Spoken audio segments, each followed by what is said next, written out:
ಶ್ರೀ ವನಿತೆಯ ರಸನೆ ವಿಮಲ ರಾಜೀವ ಪೀಠನ ಪಿತನೆ ಜಗಕತಿ ಪಾವನನೆ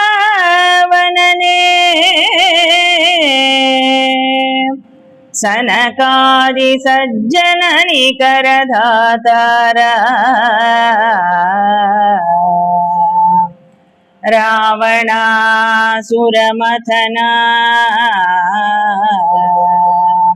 ಶ್ರವಣ ಸುಧಾ ವಿನೂತನ ಕಥನ ಕಾರಣ ಕಾವುದಾನತ ಜನವ ಗದುಗಿನ ವೀರ ನಾರಾಯಣ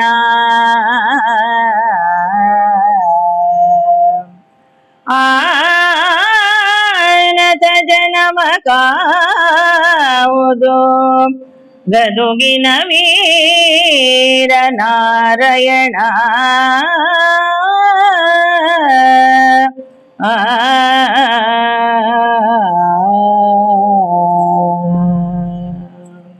ಸಜ್ಜನರ ಸಭೆಗೆ ವಂದಿಸಿ ಕುಮಾರವ್ಯಾಸ ಭಾರತದ ಅರಣ್ಯ ಪರ್ವದಲ್ಲಿ ಬರುವ ಆಂಜನೇಯ ಸಾಕ್ಷಾತ್ಕಾರ ಎನ್ನುವ ಕಥಾಭಾಗವನ್ನ ಸಹೃದಯರ ಎದುರು ಪ್ರಸ್ತುತಪಡಿಸಲಿಕ್ಕೆ ಸಂತೋಷ ಪಡ್ತೇನೆ. ಪಾಂಡವರ ಬದುಕಿನ ದಿಕ್ಕು ಬದಲಾಗಿದೆ. ಹಸ್ತಿನೆಯನ್ನ ಆಳಬೇಕಾದಂತಹ ಪಾಂಡವರು ದುರ್ದೈವದಿಂದ ಕಪಟದ ದ್ಯೂತದಲ್ಲಿ ಸೋತಿದ್ದಾರೆ. ಅನಿವಾರ್ಯವಾಗಿ ಶಕುನಿಯ ತಂತ್ರಗಾರಿಕೆಗೆ ಒಳಗಾದಂತಹ ಪಾಂಡವರು 12 ವರ್ಷಗಳ ವನವಾಸ, 1 ವರ್ಷದ ಅಜ್ಞಾತವಾಸವನ್ನ ಅನುಭವಿಸಬೇಕು ಎನ್ನುವ ನಿಯಮಕ್ಕೆ ಬದ್ಧರಾಗಿ ಅರಣ್ಯವನ್ನ ಸೇರಿದವರಿದ್ದಾರೆ. ಅರಣ್ಯವನ್ನ ಪ್ರವೇಶ ಮಾಡಿ ಈಗಾಗಲೇ 5 ಸಂವತ್ಸರಗಳು ಕಳೆದು ಹೋಗಿವೆ. ಈ ಸಂದರ್ಭದಲ್ಲಿಯೇ ನರನಾರಾಯಣಾಶ್ರಮದ ಪ್ರದೇಶವನ್ನ ಸೇರಿರತಕ್ಕಂತಹ ಪಾಂಡವರು ಅಲ್ಲಿನ ಉಪವನ, ಅಲ್ಲಿನ ಸರೋವರ, ಅಲ್ಲಿರತಕ್ಕಂತ ನವಿಲಿನ ನರ್ತನ, ಮರಿದುಂಬಿಗಳ ಜೇಂಕಾರವನ್ನ ಕೇಳ್ತಾ ಧರ್ಮಶ್ರವಣವನ್ನ ಮಾಡ್ತಾ ವನವಾಸವನ್ನ ಹೀಗೆ ಕಳೆಯುತ್ತಿದ್ದರೆ, ಒಂದು ದಿವಸ ಧರ್ಮಶ್ರವಣದಲ್ಲಿ ನಿರತರಾಗಿರುವಂತಹ ಕಾಲದಲ್ಲಿಯೇ ಘಟನೆಯೊಂದು ಹೀಗೆ ಸಂಭವಿಸಿತಲ್ಲ. ಪರಮ ಧರ್ಮ ಶ್ರವಣ ಸೌಖ್ಯದೊಳರಸನಿರೆ ಬದರಿಯಲಿ ಪರಮ ಧರ್ಮ ಶ್ರವಣ ಸೌಖ್ಯದೊಳ ಅರಸನಿರೆ ಬದರಿಯಲಿ ಪೂರ್ವೋತ್ತರದ ದೆಸವಿಡಿದು ಎಸಗಿತು ಅತಿಶಯದ ಗಂಧ ಬಂಧುರದ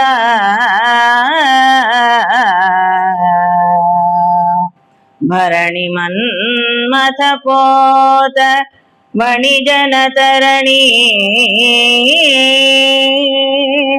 ಭರಣಿ ಮನ್ಮಥ ಪೋತ ವಣಿಜನ ತರಣಿ ತರುಣ ಭ್ರಮರ ಸೇವಾ ಸರಣಿಯನೆ ಸುಳಿದುದು ಸಮೀರಣನ ಮಹಾದ್ರಿಯಲಿ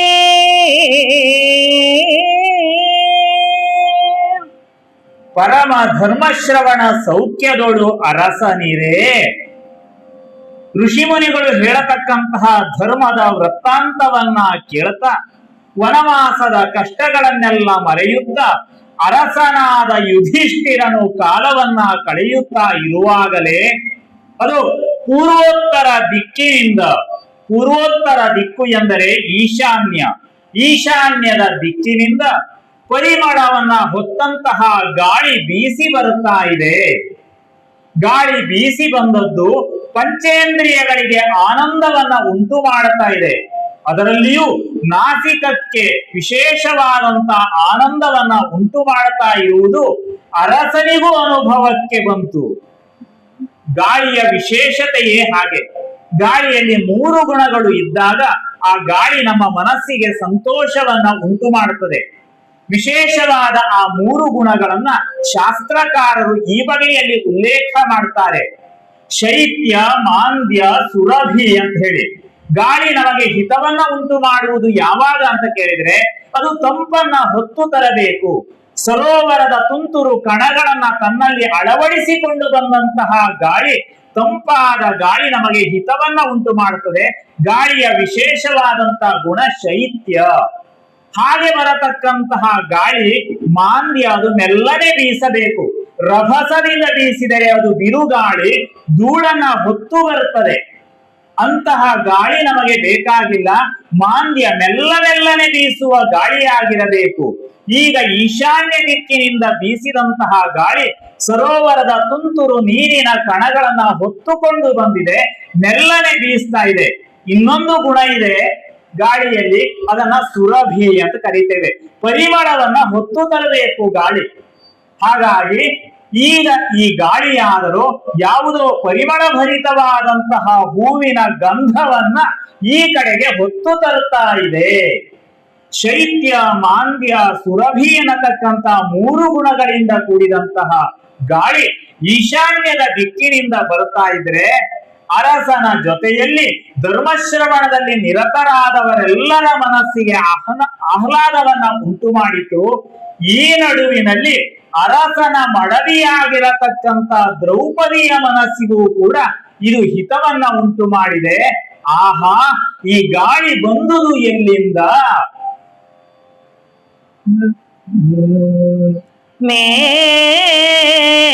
ಮೇಲುರುತದಲ್ಲಿ ಪರಿಮಳದ ವೈಹಾಳಿಯಲಿ,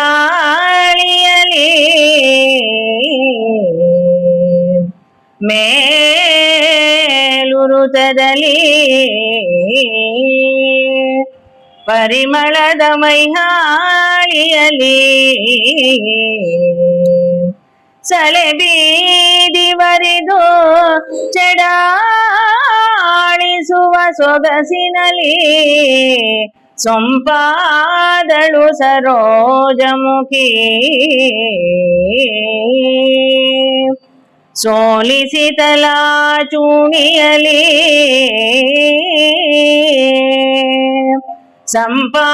ಸಂಪಾಳಿಸಿದ ಸೌಗಂಧವಿನ್ನು ವಿಶಾಲ ಪದುಮವದು ಎಂತುಂಟೆನುತ ಯವೇ ತೂಗಿದಳು ಶಿರವ.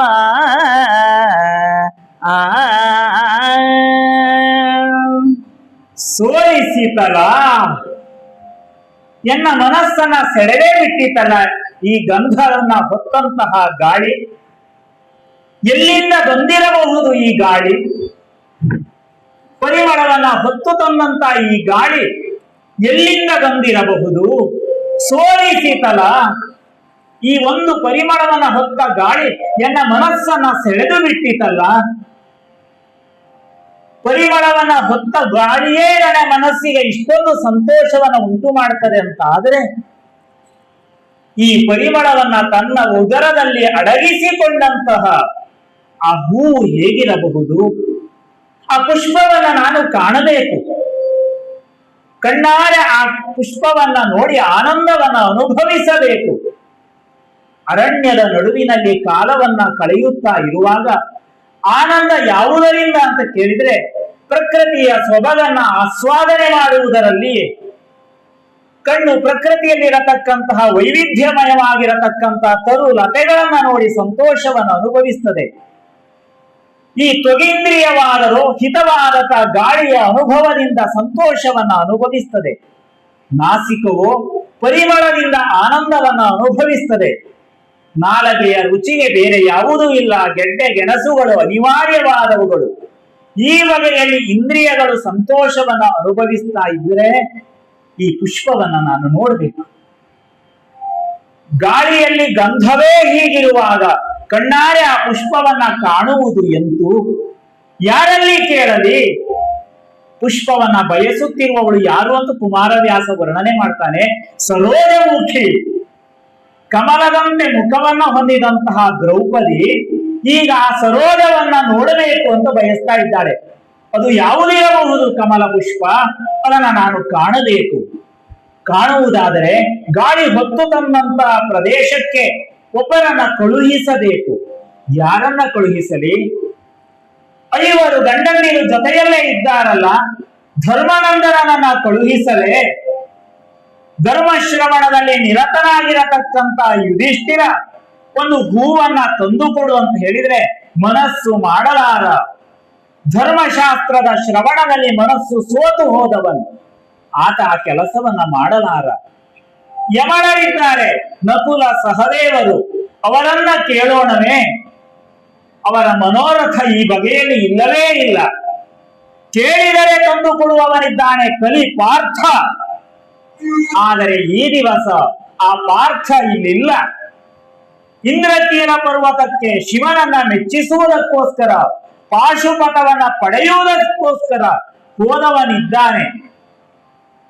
ತಂದುಕೊಡುವ ಸಾಮರ್ಥ್ಯವುಳ್ಳವನಾದರೂ ಪಾರ್ಥ ಬಳಿಯಲ್ಲಿ ಇಲ್ಲ. ಹಾಗಾದರೆ ಯಾರಲ್ಲಿ ಕೇಳಲಿ? ಅರಿಭಯಂಕರನಾದ ಭೀಮನಿದ್ದಾನಲ್ಲ. ವಿಶೇಷ ಅಂತನಿಸ್ತದೆ. ದ್ರೌಪದಿಯ ಬಾಯಲ್ಲಿ ಇಲ್ಲಿ ಅರಿಭಯಂಕರ ಎನ್ನುವಂತ ಶಬ್ದ ಯಾಕೆ ಬಂತು? ಪ್ರಸ್ತುತವೇ ಒಂದು ಹೂವನ್ನ ತರುವುದಕ್ಕೆ ಅರಿಭಯಂಕರ ಎನ್ನತಕ್ಕಂಥ ವಿಶೇಷಣವನ್ನ ಯಾಕೆ ಬಳಸಿದ? ಕಾವ್ಯದಲ್ಲಿ ಈ ಬಗೆಯ ವಿಶೇಷಣವನ್ನು ಬಳಸುವಲ್ಲಿ ಕೂಡ ಔಚಿತ್ಯ ಇದೆ. ಆ ಪುಷ್ಪ ಎಲ್ಲಿದೆ ಅಂತ ಗೊತ್ತಿಲ್ಲ. ಈ ಬಗೆಯ ಗಂಧವನ್ನ ಹೊತ್ತಂತ ಪುಷ್ಪ ಅದು ವಿಶೇಷವಾದ ಸರೋವರದಲ್ಲಿಯೇ ಹುಟ್ಟಿ ಬೆಳೆದಿರಬೇಕು. ಅರಣ್ಯದಲ್ಲಿರತಕ್ಕಂತ ಸಾಮಾನ್ಯ ಪುಷ್ಪದ ಗಂಧ ಇದಲ್ಲ. ಅದು ಉತ್ತರ ದಿಕ್ಕಿನಿಂದ, ಪೂರ್ವೋತ್ತರದಿಂದ, ಈಶಾನ್ಯದಿಂದ ಬರ್ತಾ ಇದೆ ಅಂತ ಆದ್ರೆ ಅಲಕೆಯ ಸಮೀಪದಿಂದ ಬರುತ್ತಾ ಇರಬೇಕು. ಹಾಗಾದ್ರೆ ಯಾರೋ ಮಹಾತ್ಮನಿಗೆ ಸೇರಿದಂತ ಸರೋವರದಲ್ಲಿರತಕ್ಕಂತ ಪುಷ್ಪ ಇದು ಇರಬಹುದು. ಅಂತಹ ಪುಷ್ಪವನ್ನ ಆ ಸರೋವರವನ್ನ ಪ್ರವೇಶ ಮಾಡಿ ಕಿತ್ತು ತರಬೇಕು ಅಂತಾದ್ರೆ ಅದನ್ನ ಕಾಯತಕ್ಕಂತ ಕಾವಲು ಭಟರು ಇದ್ದೇ ಇರ್ತಾರೆ. ಅವರನ್ನ ಸಂಹರಿಸುವ ಸಾಮರ್ಥ್ಯ ಕೂಡ ಇರಬೇಕಾಗ್ತದೆ. ಆ ದಿಸೆಯಲ್ಲಿಯೇ ದ್ರೌಪದಿ ಆಲೋಚನೆ ಮಾಡಿ ಹೇಳ್ತಾಳೆ, ಅರಿಭಯಂಕರನಾದ ಭೀಮನಿದ್ದಾನೆ, ಆತ ನಾನು ಹೇಳಿದರೆ ಇಲ್ಲ ಎಂದು ಹೇಳಲಾರ. ಈ ಬಗೆಯಲ್ಲಿ ಯೋಚನೆ ಮಾಡಿ ಅನುನಯದಿಂದ ಆ ಭೀಮಸೇನನನ್ನ ನುಡಿಸ್ತಾಳೆ, ತಂದುಕೊಡುವೆಯಾ ವಲ್ಲಭ? ಹಿರಿದು ಸೊಗಸಾಯಿತೆನಗೆ ಪೂರ್ವದ ಪರಿಮಳದ ಕೇಳಿಯಲಿ, ಹಿರಿದು ಸೊಗಸಾಯಿತೆನಗೆ ಪೂರ್ವದ ಪರಿಮಳದ ಕೇಳಿಯಲಿ, ನೀನಾ ಸರಸಿಜವ ತಂದಿತ್ತು ತನ್ನ ಮನೋರಥ ವ್ಯಥೆಯ ಪರಿಹರಿಪುದೆನಲು, ಅಬುಜವದನೆಯ ಕುರುಳನು ಉಗುರಲಿ ತಿದ್ದಿದನು, ತತ್ಸರಸಿಜವತ ಹೆನೆನುತ ಕೊಂಡನು ನಿಜ ಗದಾಯುಧವ. ಹಿರಿದು ಸೊಗಸಾಯಿತೆನಗೆ ವಲ್ಲಭ, ಈ ಒಂದು ಪರಿಮಳ ನನಗೆ ಸೊಗವನ್ನ ಉಂಟು ಮಾಡ್ತಾ ಇದೆ, ಸುಖವನ್ನ ಉಂಟು ಮಾಡ್ತಾ ಇದೆ. ಪರಿಮಳವನ್ನ ನಾಸಿಕ ಆಘ್ರಾಣಿಸಿದ ಕ್ಷಣದಿಂದ ಆ ಪುಷ್ಪವನ್ನ ನೋಡಬೇಕು ಎನ್ನುವ ಬಯಕೆ ಮನಸ್ಸಿನಲ್ಲಿ ಮೂಡ್ತಾ ಇದೆ ವಲ್ಲಭ. ತಂದು ಕೊಡುವೆಯ? ತಂದು ಕೊಡುವ ಮೂಲಕ ಎನ್ನ ಮನೋವ್ಯಥೆಯನ್ನ ದೂರ ಮಾಡು. ದ್ರೌಪದಿಯ ಮನೋವ್ಯಥೆ ಯಾವುದು? ಹಸ್ತಿನೆಯ ಅರಮನೆಯಲ್ಲಿ ಮಹಾರಾಣಿಯಾಗಿ ಮೆರೆಯಬೇಕಾಗಿರುವಂತಹ ದ್ರೌಪದಿಗೆ ಅನಿವಾರ್ಯವಾಗಿ ಒದಗಿದಂಥದ್ದು ಈ ವನವಾಸ. ಒಪ್ಪಿಕೊಳ್ಳಲಾರಳು, ಅನಿವಾರ್ಯವಾಗಿ ಬಂದದ್ದು. ಮನೋವ್ಯಥೆ ಬಾಧಿಸ್ತಾ ಇದೆ. ಬೇಡ ಬೇಡ ಬೇಡ ಎಂದು ಚಿಂತೆಯನ್ನ ದೂರದಲ್ಲಿಟ್ಟರೂ ಕೂಡ ಪ್ರತಿ ಕ್ಷಣ ಹಸ್ತಿನೆಯ ರಾಜಸಭೆಯಲ್ಲಿ ನಡೆದಂತಹ ಘಟನೆಗಳು ಪುನಃ ಪುನಃ ಮನಸ್ಸಿಗೆ ವೇದನೆಯನ್ನು ಉಂಟು ಮಾಡ್ತಾ ಇವೆ.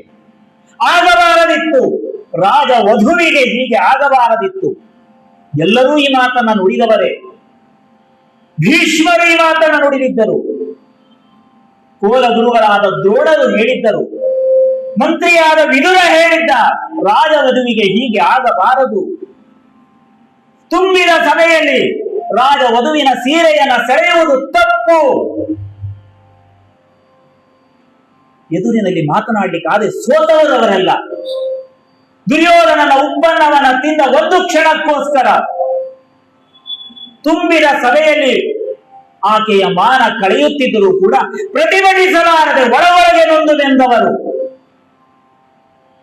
ಹಸ್ತಿನೆಗೆ ಬರುವಾಗ, ಪಾಂಚಾಲ ದೇಶದಿಂದ ಬರುವಾಗ ಯಾವೆಲ್ಲ ಕನಸುಗಳನ್ನ ಹೊತ್ತು ಆ ದ್ರೌಪದಿ ಬಂದಿದ್ದರು. ಅದು ಪಾರ್ಥ ಪಾಂಚಾಲ ದೇಶಕ್ಕೆ ಹೋಗಿ ಮತ್ಸ್ಯೇಂದ್ರವನ್ನ ಭೇದಿಸಿದಾಗ ಕಳಿಪಾರ್ಥ ಗೆದ್ದ, ಇಂಥವನ ಮಡದಿಯಾಗುತ್ತೇನೆ, ಹಸ್ತಿನೆಯಲ್ಲಿ ಮಹಾರಾಣಿಯಾಗಿ ಪಟ್ಟದ ರಾಣಿಯಾಗಿ ಮೆರೆಯುತ್ತೇನೆ, ಈ ಬಗೆಯಲ್ಲಿ ಯೋಚಿಸಿ ಬಂದವಳಲ್ಲವೇ ದ್ರೌಪದಿ. ಆದರೆ ಹಸ್ತಿನೆಯಲ್ಲಿ ನಡೆದದ್ದು ಏನು? ಏಕಾಂತದ ಭವನದಲ್ಲಿ ಇರುವಾಗ ದುಶ್ಯಾಸನ ಬಂದು ಮುಡಿಗೆ ಕೈ ಹಾಕಿ ಎಳೆಯುತ್ತಾನೆ. ರಾಜವಧುವಿನ ಮುಡಿಗೆ ಮೈದುನನೊಬ್ಬ ಕೈ ಹಾಕಿ ಎಳಿತಾನೆ ಅಂತಾದ್ರೆ ಎಷ್ಟು ಅಹಂಕಾರ, ಗರ್ವ! ಅಷ್ಟಕ್ಕೆ ಸುಮ್ಮನೆ ಇರಲಿಲ್ಲ. ತುಂಬಿದ ಸಭೆಯ ಎಳೆದು ತಂದ, ನೆಲಕ್ಕೆ ಚೆಲ್ಲಿದ. ಪ್ರತಿಭಟಿಸಬೇಕಾದವರು ಮಾತನಾಡಲಿಲ್ಲ. ದ್ಯೂತದಲ್ಲಿ ಎಲ್ಲವನ್ನ ಕಳೆದುಕೊಂಡಂತ ಯುಧಿಷ್ಠಿರ, ಪಾರ್ಥ, ಕಲಿಭೀಮ, ಯಮನರು ಮೌನವಾಗಿ ಕುಳಿತರು. ಹಸ್ತಿನೆಯ ಪಟ್ಟದ ರಕ್ಷಣೆಗೋಸ್ಕರ ಅವಿರತ ಹೋರಾಟ ಮಾಡಿ ಭೀಷ್ಮ ಪ್ರತಿಜ್ಞೆ ಮಾಡಿದ. ಗಾಂಗೇಯ ಮಾತಾಡಲಿಲ್ಲ. ಶಾಪಾದಪಿ ಶರಾದಪಿ ಅಂತ ಧರಿಸಿಕೊಂಡಂತ ದ್ರೋಣ ಮಾತನಾಡಲಿಲ್ಲ. ವಿದುರನ ಮಾತು ನಡೀಲಿಲ್ಲ. ಕುಹಕಿಯಾದ ಕರ್ಣನ ಮಾತು ನಡೀತದೆ, ಕುತಂತ್ರಿಯಾದ ಶಕುನಿಯ ಮಾತು ನಡೀತದೆ. ಎಂತಹ ವಿಚಿತ್ರ! ತೊಡೆಯನ್ನ ತಟ್ಟಿದ ದುರ್ಯೋಧನ ಸೆಳೆ, ರಾಜವಧುವಿನ ಮೇಲಿರುವ ಅಂಬರವನ್ನ ಸೆಳೆ. ಈ ಬಗೆಯಲ್ಲಿ ಆದೇಶ ಕೊಟ್ಟರೆ ಎಲ್ಲರೂ ತಲೆ ತಗ್ಗಿಸಿ ಕುಳಿತವರು. ಕೃಷ್ಣ ಅಕ್ಷಯ ಅಂಬರವನ್ನ ನೀಡದೇ ಇದ್ದರೆ ಏನಾಗುತ್ತಿತ್ತು? ಹಸ್ತಿನೆಯ ಮರ್ಯಾದೆ ಎಲ್ಲಿಗೆ ಹೋಗುತ್ತಾ ಇತ್ತು? ಕನಸುಗಳನ್ನ ಹೊತ್ತು ಬಂದಂತ ಒಂದು ಹೆಣ್ಣಿಗೆ ಈ ಬಗೆಯಲ್ಲಿ ಆಗುತ್ತದೆ ಅಂತಾದ್ರೆ ಅದನ್ನ ಪುನಃ ಪುನಃ ಆ ಚಿಂತೆ ಕಾಡದೇ ಇರಲಿಕ್ಕೆ ಸಾಧ್ಯವಿಲ್ಲ. ಅನಿವಾರ್ಯವಾಗಿ ಮನೋವ್ಯಥೆ ಈ ಅರಣ್ಯದ ನಡುವಿನಲ್ಲಿ ಬಾಧಿಸ್ತಾ ಇದೆ. ಮನೋವ್ಯಥೆಯ ಪರಿಹಾರಕ್ಕೋಸ್ಕರ ವಲ್ಲಭ ತಂದು ಕೊಡುವೆಯಾ? ದ್ರೌಪದಿಯ ನೋವನ್ನ ಚೆನ್ನಾಗಿ ಅರಿತವನು ಭೀಮಸೇನ. ಹಾಗಾಗಿ ಆ ಭೀಮಸೇನ ಆಕೆ ಹೇಳಿದ್ದನ್ನ ಇಲ್ಲ ಅಂತ ಹೇಳಲಾರ. ಎಷ್ಟು ಚಂದದ ಘಟನೆ ನೋಡಿ. ಆ ಮಾತು ಕೇಳಿದ ಮರುಕ್ಷಣದಲ್ಲಿ ಒಂದು ಮಾತು ಆಡಲಿಲ್ಲ ಭೀಮಸೇನ. ಮರುಕ್ಷಣದಲ್ಲಿ ತನ್ನ ಉಗುರಿನಿಂದ ಅವಳ ಮುಂಗುರುಳನ್ನ ತೀಡುತ್ತಾನೆ. ಅಲ್ಲಿಯೇ ಗೊತ್ತಾಗಿದೆ, ನಿನ್ನ ಮನೋರಥವನ್ನ ಈಡೇರಿಸ್ತೇನೆ ನಾನು, ಚಿಂತಿಸಬೇಡ ಪಾಂಚಾಲಿ. ಮಾತಿಗಿಂತಲೂ ಆಕೃತಿ ಅದನ್ನು ತೋರ್ಪಡಿಸ್ತಾ ಇದೆ. ಉಗುರಿನಿಂದ ಮುಂಗುರುಳನ್ನ ತೀಡಿದಂತಹ ಭೀಮಸೇನ ಅದು ರಭಸದಿಂದ ಹೊರಟಿದ್ದಾನೆ. ಹೊರಡುವ ವೇಳೆಗೆ ಬತ್ತಳಿಕೆಯನ್ನ ಕಟ್ಟಿದ್ದಾನೆ. ಚಿನ್ನದ ಹಿಡಿಯನ್ನ ಹೊಂದಿದಂತಹ ಖಡ್ಗವನ್ನ ಧರಿಸಿದ್ದಾನೆ, ಬಿಲ್ಲನ್ನ ಧರಿಸಿದ್ದಾನೆ. ಮತ್ತೊಂದು ಕೈಯಲ್ಲಿ ಗದೆಯನ್ನ ಹಿಡಿದು ರಭಸದಿಂದ ನರನಾರಾಯಣ ಆಶ್ರಮದ ಪ್ರದೇಶದಿಂದ ಹೊರಟಿದ್ದಾನೆ. ಯಾವ ವೇಗ ಅದು! ಆತ ಹೋಗುವ ವೇಗಕ್ಕೆ ಅದು ಪರ್ವತದ ಮೇಲಿರತಕ್ಕಂಥ ಬಂಡೆಗಳು ಉರುಳಿ ಉರುಳಿ ಕೆಳಕ್ಕೆ ಬೀಳುತ್ತಾ ಇವೆ. ಅಷ್ಟು ಮಾತ್ರ ಅಲ್ಲ, ಸಾಮಾನ್ಯವಾದಂತ ಗಿಡಮರಗಳು ಆತನ ಹೆಜ್ಜೆಯ ಆಘಾತದಿಂದ ಧರೆಗೆ ಉರುಳುತ್ತಾ ಇವೆ. ಭಯಾನಕವಾದಂತ ಧ್ವನಿ ಅರಣ್ಯವನ್ನ ಆವರಿಸಿದೆ. ಈ ನಡುವಿನಲ್ಲಿ ಅರಣ್ಯದಲ್ಲಿ ಆಶ್ರಯ ಪಡೆದಿರತಕ್ಕಂತ ಹುಲಿ ಕರಡಿಗಳ ಸ್ಥಿತಿಯೋ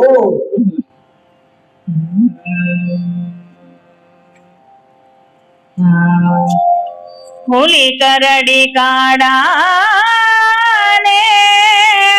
ಸಿಂಹಾವಳಿಗಳೀತನದನಿಗೆ ಯೋಜನ ವಲಯದಲ್ಲಿ ಹಾಯ್ದೋಡಿದವು. ಹುಲಿ ಕರಡಿ ಕಾಡಾನೆ ಸಿಂಹಾವಳಿಗಳೀತನದನಿಗೆ ಯೋಜನ ವಲಯದಲ್ಲಿ ಹಾಯ್ದೋಡಿದವು.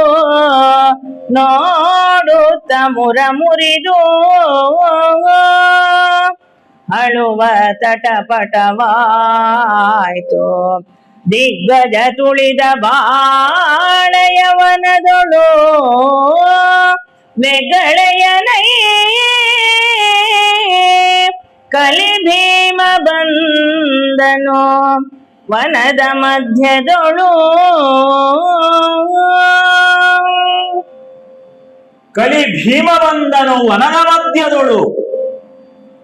ಶತಗಜತ್ರಾಣಿಯಾದಂತ ಭೀಮಸೇನ ವನದ ನಡುವಿನಲ್ಲಿ ಬರ್ತಾ ಇದ್ರೆ ಆತನ ಪಾದದ ಆಘಾತದಿಂದ ಗುಹೆಯ ನಡುವಿನಲ್ಲಿ ಆಶ್ರಯ ಪಡೆದಿರತಕ್ಕಂತಹ ಹುಲಿ ಕರಡಿ ಕಾಡಾನೆ ಮೊದಲಾದವುಗಳು ಈ ಭಯಂಕರವಾದ ಧ್ವನಿ ಎಲ್ಲಿಂದ ಬರ್ತಾ ಇದೆ? ಈ ರಭಸದ ಹೆಜ್ಜೆಯ ಗತಿ ಯಾರದ್ದು? ಭೂಮಿ ಏನಾದರೂ ಕಂಪಿಸಿತೆ ಅಥವಾ ಗಗನವೇ ಕಳಚಿ ಕೆಳಕ್ಕೆ ಬಿದ್ದಿದೆ? ಏನಾಗಿರಬಹುದು? ಅರ್ಥವಾಗದೆ ಮೂಕ ಪ್ರಾಣಿಗಳು ಗುಹೆಯನ್ನ ತೊರೆದು ರಭಸದಿಂದ ಈ ವನವೇ ಬೇಡವೆಂದು ವನವನ್ನ ಬಿಟ್ಟು ಹೊರಕ್ಕೆ ಚಿಮ್ಮಿ ಹೋಗುತ್ತಾ ಇವೆ. ಯಾವ ಸ್ಥಿತಿಯಂತೆ ಚಂದದ ದೃಷ್ಟಾಂತವನ್ನ ಕೊಡ್ತಾನೆ ಕುಮಾರವ್ಯಾಸ. ದಿಗ್ಗಜಗಳು ಬಾಳೆಯ ವನವನ್ನ ಪ್ರವೇಶ ಮಾಡಿದರೆ ಆನೆಯ ಕಾಲಿನ ಘಾತಕ್ಕೆ ಒಳಗಾಗಿ ಸಂಪೂರ್ಣವಾದ ಕದಳಿಯವನ ನಾಶವಾಗುವ ರೀತಿಯಲ್ಲಿ ಸಂಪೂರ್ಣವಾದ ವನ ಪ್ರದೇಶದ ಮರಗಳೆಲ್ಲ ಧರೆಗೆ ಉರುಳುತ್ತಾ ಇವೆ. ಒಮ್ಮೆ ಹೂಂಕಾರವನ್ನ ಮಾಡಿದರೆ ಆ ಹೂಂಕಾರದ ಮಾತ್ರದಿಂದಲೇ ಆಶ್ರಯ ಪಡೆದಿರತಕ್ಕಂತಹ ಕಗಗಳು ಪಕ್ಷಿಗಳು ಮರವನ್ನ ತೊರೆದು ದೂರಕ್ಕೆ ಹಾರಿ ಹೋಗ್ತಾ ಇವೆ. ವಿಚಿತ್ರವಾದ ಅನುಭವವಿದು. ಈ ವನದಲ್ಲಿ ಇದುವರೆಗೆ ಇಂತಹ ಘಟನೆ ನಡೆದದ್ದು ಇಲ್ಲ. ಇದೇಕೆ ಹೀಗಾಯಿತು ಎಂದು ಯೋಚಿಸುತ್ತಿರುವಾಗಲೇ ಆ ಮಹಾದ್ರಿಯಲ್ಲಿ ಮಹಾದ್ರಿಯ ತಪ್ಪಲಲಿ ನೆಸೀಮ ಕದಳಿ ಚಂಡದಲ್ಲಿ ಆ ಮಹಾದ್ರಿಯ ತಪ್ಪಲಲಿ ನಿಸೀಮ ಕದಳಿ ಚಂಡದಲ್ಲಿ ರಘುರಾಮ ನಾಮ ಸುಧಾಭಿಷೇಕ ಸಮಗ್ರ ಸೌಖ್ಯದಲ್ಲಿ ಭೀಮ ವಿಕ್ರಮನಿದ್ದನು. ಈ ಉದ್ಧಾಮ ಸಿಂಹಧ್ವನಿಗೆ ನಿದ್ರಾ ತಾಮಸದ ದನಿ ಮದವಡಗೆ ಕಂದೆರೆದನ ಹನುಮ.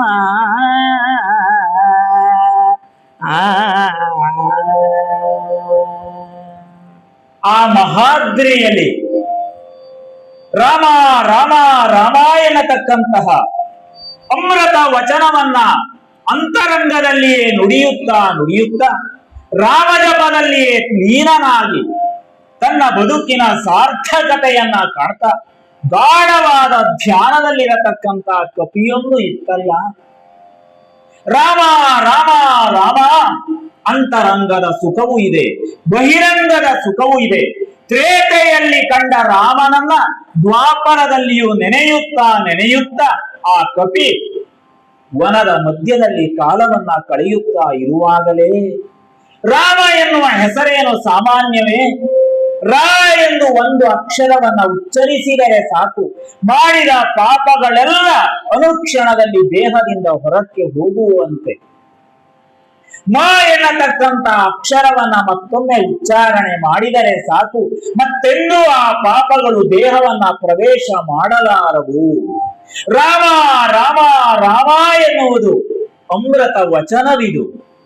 ತ್ರೇತೆಯಲ್ಲಿ ಸಂಪೂರ್ಣವಾಗಿ ಈ ಬಗೆಯ ಧ್ಯಾನವದಲ್ಲಿಯೇ ಕಳೆದಿರತಕ್ಕಂತ ಆ ಕಪಿಯಾದರೂ ದ್ವಾಪರದಲ್ಲಿ ಇನ್ನೇನು ರಾಮ ಧ್ಯಾನವೇ ನನಗೆ ಗತಿ ಎಂದು ಭಾವಿಸಿ ಧ್ಯಾನದಲ್ಲಿ ನಿದ್ರಾವಶನಾಗಿದ್ದರೆ ಇದೇನು ಕಂಪನ, ಊಹಿಸಲಾರದ ಕಂಪನವಿದು. ನಡುಗುತ್ತಿದೆ ಭೂಮಿ, ಕದ ವಿಹಗಗಳು ತೊಪತೊಪನೆ ಉದುರುತ್ತಿವೆ, ಹಾರಿ ಹೋಗುತ್ತಿವೆ. ಹುಲಿ ಕರಡಿ ಕಾಡಾನೆಗಳು ರಭಸದಿಂದ ಕಾಲು ಕಿತ್ತಿವೆ.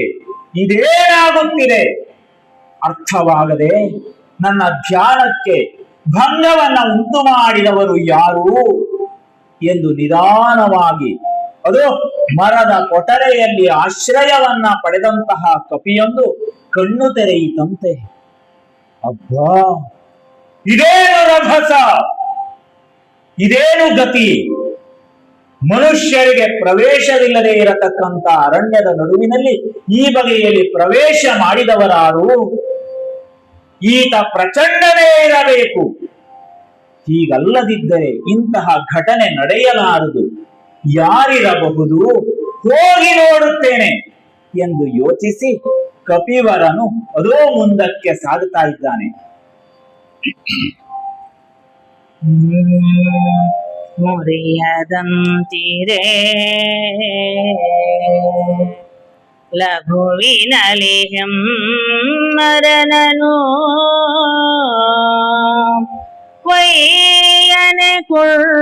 ವಯ್ಯನೆ ನಿರ್ಮಿಕೊಳ್ಳಿರ್ದು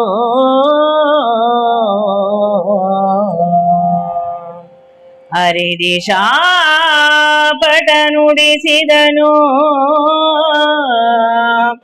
ಪವಮಾನನಂದನನ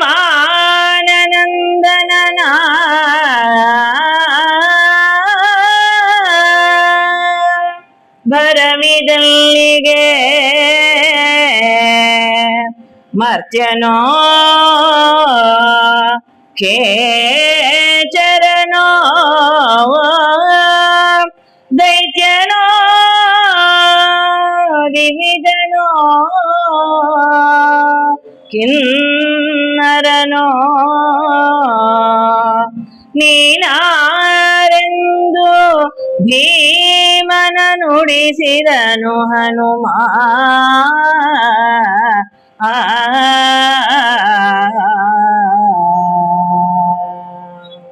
ವನಪ್ರದೇಶದ ಏಕಾಂತಕ್ಕೆ ಭಂಗವನ್ನ ಉಂಟು ಮಾಡಿದ ವ್ಯಕ್ತಿ ಯಾರೆಂದು ಅವಲೋಕನ ಮಾಡುವುದಕ್ಕೋಸ್ಕರ ಮುಂದೆ ಬಂದಂತ ಕಪಿವರನಾದರೂ ಮುರಿಯದಂತಹ ಕೊಂಬೆಗೆ ತಾನು ಹೀಗೆ ಬೆನ್ನನ್ನ ತಾಗಿಸಿ ಕುಳಿತುಕೊಂಡು ದಾರಿಯಲ್ಲಿ ವೇಗವಾಗಿ ಬರುತ್ತಿರುವ ಭೀಮಸೇನನನ್ನ, ಪವನ ನಂದನನನ್ನ, ವಾಯುಸುತನನ್ನ ಈ ಬಗೆಯಲ್ಲಿ ಪ್ರಶ್ನಿಸ್ತಾನೆ.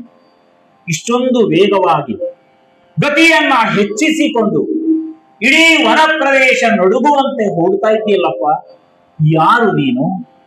ಮರ್ತ್ಯನೋ? ಮನುಷ್ಯನೇ ಹೌದು ಅಂತಾದ್ರೆ ಸಾಮಾನ್ಯನಾದ ಮನುಷ್ಯ ನೀನಾಗಿರ್ಲಿಕ್ಕಿಲ್ಲ. ಗಂಧರ್ವನೋ? ಈ ಲೋಕವನ್ನ ಬಿಟ್ಟು ಬೇರೆ ಲೋಕದಿಂದ ಇಲ್ಲಿಗೆ ಇಳಿದು ಬಂದವನೋ ನೀನು? ಕಿನ್ನರನೋ? ಕಿಂಪುರುಷನೋ? ಅಥವಾ ಅತುಲ ಪರಾಕ್ರಮಿಯಾದಂತ ರಾಕ್ಷಸನೋ ನೀನು? ಹಾಗಲ್ಲದಿದ್ದರೆ ದೇವತೆಯೇ ಈ ರೂಪದಲ್ಲಿ ಇಲ್ಲಿಗೆ ಬಂದಿರಬಹುದೇ? ಯಾರು ನೀನು? ಈ ಬಗೆಯಲ್ಲಿ ಕಪಿಯೊಂದು ಭೀಮಸೇನನನ್ನ ಪ್ರಶ್ನಿಸಿದರೆ ವೇಗವಾಗಿ ಚಲಿಸುತ್ತಿರುವ ಭೀಮಸೇನ ತನ್ನ ಗತಿಯನ್ನ ಸ್ವಲ್ಪವೂ ಬದಲಿಸದೆ ಹೇಳಿದನಂತೆ, ಮನುಷ್ಯ ನಾನು. ಸಾಮಾನ್ಯ ಕಪಿಯೊಂದಿಗೆ ಹರಟೆ ಹೊಡೆಯುತ್ತಾ ಸಮಯವನ್ನ ವ್ಯರ್ಥ ಮಾಡುವವನಲ್ಲ, ಹೋಗಬೇಕು. ಆಶ್ರಮದ ಪ್ರದೇಶದಲ್ಲಿ ಇರುವಾಗ ಮಡದಿ ಕೇಳಿದಳು, ಪರಿಮಳವನ್ನ ಹೊತ್ತ ಗಾಳಿ ಬಂದಿದೆ, ಈ ಪರಿಮಳದ ಪುಷ್ಪವನ್ನ ತಂದುಕೊಡಿ ಎಂದು. ಮಡದಿಯ ಆಸೆಯನ್ನ ಪೂರ್ಣಗೊಳಿಸುವುದಕ್ಕೋಸ್ಕರ ಪುಷ್ಪವನ್ನ ತರುವುದಕ್ಕೆ ಹೊರಟವನಿದ್ದೇನೆ. ಈ ಬಗೆಯಲ್ಲಿ ನುಡಿದು ಕಪಿಯ ಜೊತೆಯಲ್ಲಿ ಸ್ಪಷ್ಟವಾದ ಮಾತುಗಳನ್ನು ಆಡದೆ ಗತಿಯನ್ನ ಹೆಚ್ಚಿಸಿ ಹೋಗುತ್ತಾ ಇದ್ರೆ ಕಪಿವರ ಯೋಚಿಸಿದ, ಹೀಗಿರಲಿ ತನ್ನ ಬಾಲವನ್ನ ಭೀಮಸೇನನು ನಡೆಯುವ ದಾರಿಯ ಉದ್ದಕ್ಕೆ ಚೆಲ್ಲಿದ್ದಾನೆ. ಮರುಕ್ಷಣದಲ್ಲಿ ಸೋಜಿಗ ಗದೆಯ ಮೊನೆಯಲಿ ನೂಕಿದನು, ರೋಮದಲ್ಲಿ ಚಲಿಸದು ಬಾಲ. ಗದೆಯ ಮೊನೆಯಲಿ ನೂಕಿದನು, ರೋಮದಲ್ಲಿ ಚಲಿಸದು ಬಾಲ. ನೋಡಿದನು ಇದು ವಿಚಿತ್ರವಲ ಎನ್ನುತ್ತ ನುಡಿಸಿದನು ಕಪಿವರನ. ಒದೆದಡೆ ಅಗ್ನಿಗಳಳಿವವು ಎನ್ನಂಗದಲ್ಲಿ, ನಾ ಬಲ್ಲಿದನು. ಒದೆದಡೆ ಅಗ್ನಿಗಳಳಿವವು ಎನ್ನಂಗದಲ್ಲಿ, ನಾ ಬಲ್ಲಿದನು. ಬಾಲದ ಕದವತೆಗೆ ಬಟ್ಟೆಯಲಿ ಎನ್ನುತ್ತ ಗರ್ಜಿಸಿದನ ಭೀಮ. ವಿಚಿತ್ರವಲ ವಿಚಿತ್ರವಲ, ಊಹಿಸಿರಲಿಲ್ಲ, ಹೀಗೆ ಆಗಬಹುದೆಂದು ಊಹಿಸಿರಲಿಲ್ಲ. ಗದೆಯ ಮನೆಯಲ್ಲಿ ನೂಕಿದನು. ಛೆ, ಸಾಮಾನ್ಯ ಕಪಿಯ ಬಾಲವಿದು. ದಾರಿಗೆ ಅಡ್ಡ ಬಂದಿದೆ. ಮಡದಿಯ ಕಾರ್ಯಕ್ಕೋಸ್ಕರ ರಭಸದಿಂದ ಸಾಗುವಾಗ ಕಪಿಯ ಬಾಲ ಅಡ್ಡ ಬಂದದ್ದು. ತಿರಸ್ಕಾರದ ಮನೋಭಾವದಿಂದ ಗದೆಯ ಮೊನೆಯಲ್ಲಿ ನೂಕಿದನು. ಗದೆಯ ಮೊನೆಯಲ್ಲಿ ನೂಕಿದ. ಛೆ, ರೋಮದಲ್ಲಿ ಚಲಿಸದು. ಬಾಲವೇನು ರೋಮವೂ ಚಲಿಸಲಿಲ್ಲ. ವಿಚಿತ್ರವಲ, ಇದು ವಿಚಿತ್ರವಲ. ಇದೊಂದು ವಿಚಿತ್ರ. ಭೀಮಸೇನನ ಗದೆಯ ಹೊಡೆತಕ್ಕೆ ಭೂಮಂಡಲವೇ ನಡುಗುವುದು. ಆನೆಯ ಬಲವಿದೆ. 2 ಭುಜಗಳು 2 ಆನೆಯ ಬಲವನ್ನ ಹೊಂದಿವೆ. ಇದನ್ನ ಮೀರಿ ವರ್ಣಿಸಿದವರಿದ್ದಾರೆ. 2 ಅಕ್ಷವು ಹಿಡಿ ಬಲ. ಅಂತಹ ಗದೆಯನ್ನ ಹೊತ್ತಂತಹ ಭೀಮಸೇನ ಗದೆಯ ತುದಿಯಿಂದ ನೂಕಿದರೆ ಭೂಮಂಡಲವೇ ನಡುಗುತ್ತದೆ. ಆದರೆ ವಿಚಿತ್ರವಲ, ರೋಮವೂ ಅಲ್ಲಾಡ್ತಾ ಇಲ್ಲ. ಇದೇನು? ಬಾಲವನ್ನ ಹೊರಕ್ಕೆ ಚೆಲ್ಲದೆ, ದಾರಿಯನ್ನ ಬಿಡದೆ ಮುಂದಕ್ಕೆ ಹೋಗುವುದು ಸಾಧ್ಯವಿಲ್ಲ. ಇದೇನು ಮಾಡಬಹುದು? ತಿರಸ್ಕಾರದ ಮನೋಭಾವದಿಂದಲೇ ಭೀಮಸೇನ ಕಪಿಯನ್ನ ಕುರಿತು ಹೇಳಿದ, ತೆಗೆ ಬಾಲವನ್ನ. ನಾನು ಹೋಗುವ ದಾರಿಗೆ ಅಡ್ಡವಾಗಿಟ್ಟಂತ ನಿನ್ನ ಬಾಲವನ್ನ ಹೊರಕ್ಕೆ ತೆಗೆ. ಅಹಂಕಾರದಿಂದ ಗರ್ವದಿಂದ ನುಡಿದರೆ ಕಪಿವರನು ಹೀಗೆ ನುಡಿಯುತ್ತಾನೆ.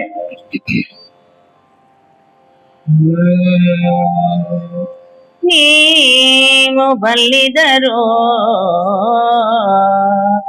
ಇದಕ್ಕೆ ಸಂಶಯವಾವುದು. ನೀವು ಬಲ್ಲಿದರು ಇದಕ್ಕೆ ಸಂಶಯವಾವುದು. ಅಲ್ಲದೊಡೆ ಈ ಮದದ್ವೀಪವು ಈ ವಿಹಗ ಕುಲವು ಈ ಮೃಗೌರಜವು ಅಂಜುವವೆ ನಿಮಗೆ.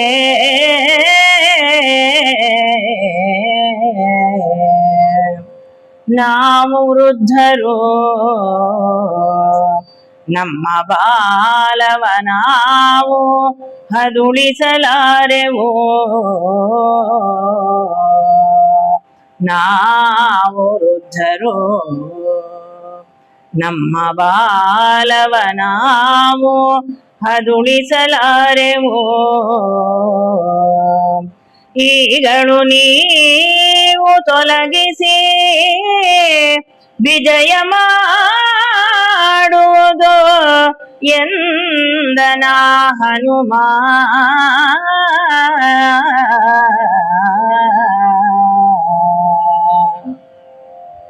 ಅಯ್ಯ ಮರ್ತ್ಯ ಶ್ರೇಷ್ಠ, ನೀವು ಬಲ್ಲಿದರು. ಕಪಿ ವಿನಯದಿಂದ ನುಡಿಯುತ್ತದೆ, ಹೇ ಮಾನವ ಶ್ರೇಷ್ಠ, ನೀನು ನಿಜವಾಗಿಯೂ ಶ್ರೇಷ್ಠ. ನಿನ್ನ ಪಾದದ ಆಘಾತದಿಂದ ಹುಲಿ ಕರಡಿ ಕಾಡಾನೆಗಳು ಓಡಿ ಹೋಗುತ್ತವೆ ಅಂತಾದರೆ ನೀನು ಸಾಮರ್ಥ್ಯವಂತನೇ ಹೌದು. ಖಗಗಳು ಮರವನ್ನ ಬಿಟ್ಟು ದೂರಕ್ಕೆ ಹಾರ್ತವೆ ಅಂತಾದರೆ ನೀನು ಸಾಮರ್ಥ್ಯವಂತನೇ ಹೌದು. ನಿನ್ನಲ್ಲಿರುವಷ್ಟು ಸಾಮರ್ಥ್ಯ ನನ್ನಲ್ಲಿಲ್ವಪ್ಪ. ಅಂತಹ ಸಾಮರ್ಥ್ಯ ನನ್ನಲ್ಲಿಲ್ಲ. ನಾವು ವೃದ್ಧರು. ನೋಡು ನೋಡು ನೋಡು, ಎಲ್ಲ ಕಡೆಗೆ ದೃಷ್ಟಿ ಹಾಯಿಸಿ ನೋಡು. ನಾವು ವೃದ್ಧರು, ಮುದುಕರು, ಹಣ್ಣು ಹಣ್ಣು ಮುದುಕರು. ನಾವು ಸಾಮರ್ಥ್ಯವಿಲ್ಲದವರು. ಒಂದು ಪ್ರದೇಶದಿಂದ ಇನ್ನೊಂದು ಪ್ರದೇಶಕ್ಕೆ ಹೋಗುವ ಸಾಮರ್ಥ್ಯವನ್ನ ಕಳೆದುಕೊಂಡವರು ನಾವು. ನಾನು ಹೋಗುವುದಿರಲಿ, ಇದೋ ನನ್ನ ಬಾಲವನ್ನ ಇರುವ ಸ್ಥಳದಿಂದ ಮತ್ತೊಂದು ಕಡೆಗೆ ಎತ್ತಿ ಇಡುವ ಸಾಮರ್ಥ್ಯ ಕೂಡ ಈಗ ನನಗೆ ಇಲ್ಲ. ಒಂದು ಕಾಲದಲ್ಲಿ ಆ ಶಕ್ತಿ ಇತ್ತು. ವನ ಪ್ರದೇಶವನ್ನೆಲ್ಲ ತಿರುಗಿ ಕೊಂಬೆಯಿಂದ ಕೊಂಬೆಗೆ ಹಾರಿ ಆಟವಾಡುತ್ತಾ ಕಾಲವನ್ನ ಕಳೆದವನು ನಾನು ಹೌದು. ಆದರೆ ಆ ಶಕ್ತಿ ಇವತ್ತಿಲ್ಲ. ಆ ಸಾಮರ್ಥ್ಯವನ್ನ ಕಳೆದುಕೊಂಡಿದ್ದೇನೆ. ಶಕ್ತಿ ಕುಂದಿದ ಸಾಮಾನ್ಯನಾದಂತಹ ವಾನರ ನಾನು. ನಿನಗೆ ಈ ದಾರಿಯಲ್ಲಿ ಹೋಗಲೇಬೇಕು ಎನ್ನುವಂತ ಬಯಕೆ ಇದ್ದರೆ ಅದು ನನ್ನ ಬಾಲವನ್ನ ದಾರಿಯಿಂದ ನೀನೇ ಪಕ್ಕಕ್ಕೆ ಸರಿಸಿ ಮುಂದಕ್ಕೆ ಹೋಗು. ಈ ಬಗೆಯಲ್ಲಿ ಕಪಿವರ ನುಡಿಯುತ್ತಿದ್ದರೆ ಭೀಮಸೇನ, ಹೌದು ಹೌದು, ನಿನಗೆ ಎತ್ತುವ ಸಾಮರ್ಥ್ಯ ಇಲ್ಲ, ಈ ಬಾಲವನ್ನ ನಾನೇ ನೋಡುತ್ತೇನೆ. ಮತ್ತೊಮ್ಮೆ ಅಹಂಕಾರದಿಂದ ತನ್ನ ತೋಳುಗಳೆರಡರ ಬಲವನ್ನ ಸೇರಿಸಿ ಕಪಿಯ ಬಾಲವನ್ನ ತೆಗೆದು ಹೊರಕ್ಕೆ ಚೆಲ್ಲುವುದಕ್ಕೆ ಪ್ರಯತ್ನ ಮಾಡಿದರೆ ಬಾಲವನ್ನ ಭೂಮಿಯಿಂದ ಮೇಲಕ್ಕೆ ಏಳಿಸಲಿಕ್ಕೆ ಸಾಧ್ಯವಾಗಲಿಲ್ಲ. ಕೇವಲ ಹುಲ್ಲಿನ ಮೊನೆಯಷ್ಟು ಆ ಬಾಲವನ್ನ ದೂರಕ್ಕೆ ಚೆಲ್ಲುವುದು ಭೀಮಸೇನನಿಗೆ ಸಾಧ್ಯವಾಗಲಿಲ್ಲ. ಓಹ್, ಇದೆಲ್ಲೋ ಈ ಭೂಮಿಗೆ ಅಂಟಿಕೊಂಡಿರಬೇಕು, ಕೀಳಬೇಕು. ಕೀಳಬೇಕಾದರೆ ಹೀಗೆ ಸಿದ್ಧನಾಗಬೇಕು.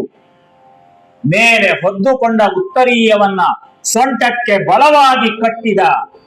ಸಾಲದು, ಕರ್ಪೂರದಿಂದ ಕೂಡಿದಂತಹ ಸೊಂಟದಲ್ಲಿರತಕ್ಕಂತಹ ವೀಳ್ಯವನ್ನ ತೆಗೆದು ಬಾಯಿಗೆ ಹಾಕಿದ. ಒಮ್ಮೆ ಹೂಂಕಾರ ಮಾಡಿದ. ಎರಡು ತೋಳುಗಳನ್ನ ಮೇಲಕ್ಕೆ ಎತ್ತಿ ಮೊಣಕಾಲನ್ನ ಭೂಮಿಗೆ ಊರಿ ಮರುಕ್ಷಣದಲ್ಲಿ ಎರಡು ತೋಳುಗಳಿಂದ ಆ ಬಾಲವನ್ನ ಮೇಲಕ್ಕೆ ಎತ್ತಿ ಚಿಮ್ಮಿ ಬಿಡಬೇಕು. ಮನಸ್ಸಿನಲ್ಲಿ ಯೋಚಿಸಿ ಎತ್ತುವುದಕ್ಕೆ ಹೋದರೆ ಭೂಮಿಗೆ ಅಂಟಿದೆ. ಛೇ, ಇದೇನಾಗುತ್ತಿದೆ? ಅರಿಭಯಂಕರ ಭೀಮಸೇನ. ಶತ್ರುಗಳ ಸಂಹಾರಕ್ಕೆ ಭೀಮನೇ ಯುಕ್ತ. ಶತಗಜತ್ರಾಣಿ, ಅಕ್ಷೌಹಿಣಿ ಬಲವನ್ನ ಪಡೆದವನು. ಹೀಗೆಲ್ಲ ಲೋಕದ ಕೀರ್ತಿಯನ್ನ ಪಡೆದಂತ ಭೀಮಸೇನನಿಗೆ ಇದೇನು ಗತಿ? ಸಾಮಾನ್ಯವಾದ ಕಪಿಯ ಬಾಲವನ್ನ ಎತ್ತುವುದಕ್ಕೆ ಸಾಧ್ಯವಾಗದೆ ಹತಾಶನಾದಂತ ಭೀಮಸೇನ ಈ ಬಗೆಯಲ್ಲಿ ಚಿಂತಿಸ್ತಾನೆ. ಈತ ಯಾರಿರಬಹುದು?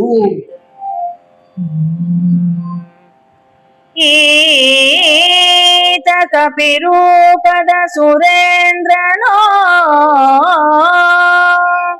ಭೂತನಾಥನೋ, ಮೇ ವಿಮಲ ತ್ರೇತಯಲಿ ದಶಮುಖನ ಹಾಣಿಗಳ ಕಪಿಯೋ.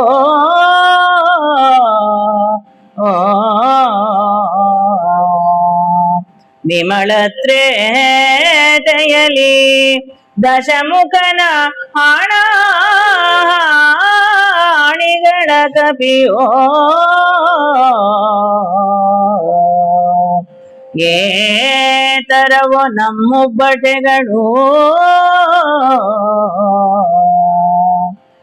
ಇಂದೀತ ಗೆಲಿದನು ಬಾಲದಲ್ಲಿ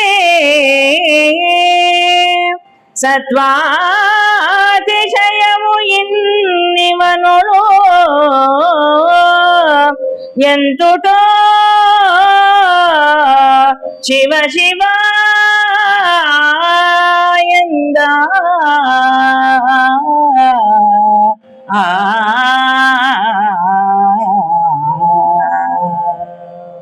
ಶಿವ ಶಿವ, ಅತುಲ ಪರಾಕ್ರಮಿಯಾದ ಭೀಮಸೇನನಿಗೆ ಈ ಬಗೆಯ ಸೋಲೆ. ಈತ ಯಾರಿರಬಹುದು? ಕಪಿರೂಪದ ಸುರೇಂದ್ರನೋ? ಆಕೃತಿಯಲ್ಲಿ ಮಾತ್ರ ವಾನರನಾಗಿ ದೇವಲೋಕದಿಂದ ಇಳಿದು ಬಂದ ವಜ್ರಾಯುಧವನ ಧರಿಸಿದಂತಹ ರಾಕ್ಷಸರಿಗೆ ಸಿಂಹ ಸ್ವಪ್ನವಾದಂತಹ ದೇವೇಂದ್ರನೇ ಈತನು ಇರಬಹುದೇ? ಇರಬಹುದೇ? ಅರ್ಥವಾಗುತ್ತಿಲ್ಲ. ಭೂತನಾಥನು ಪರೀಕ್ಷೆ ಮಾಡುವುದಕ್ಕೋಸ್ಕರ, ಭೀಮನ ಪರಾಕ್ರಮವೆಷ್ಟು ಎಂದು ಅಳೆಯುವುದಕ್ಕೋಸ್ಕರ ತ್ರಿಮೂರ್ತಿಗಳಲ್ಲಿ ಒಬ್ಬನಾದಂತಹ ಆ ಶಿವನೇ ಈ ಬಗೆಯ ರೂಪವನ್ನ ತಳೆದು ಇಲ್ಲಿಗೆ ಬಂದಿರಬಹುದೇ? ಇರಬಹುದೇ? ಭೂತನಾಥನು ಈತನು ಇರಬಹುದೇ? ಹಾಗಲ್ಲದಿದ್ದರೆ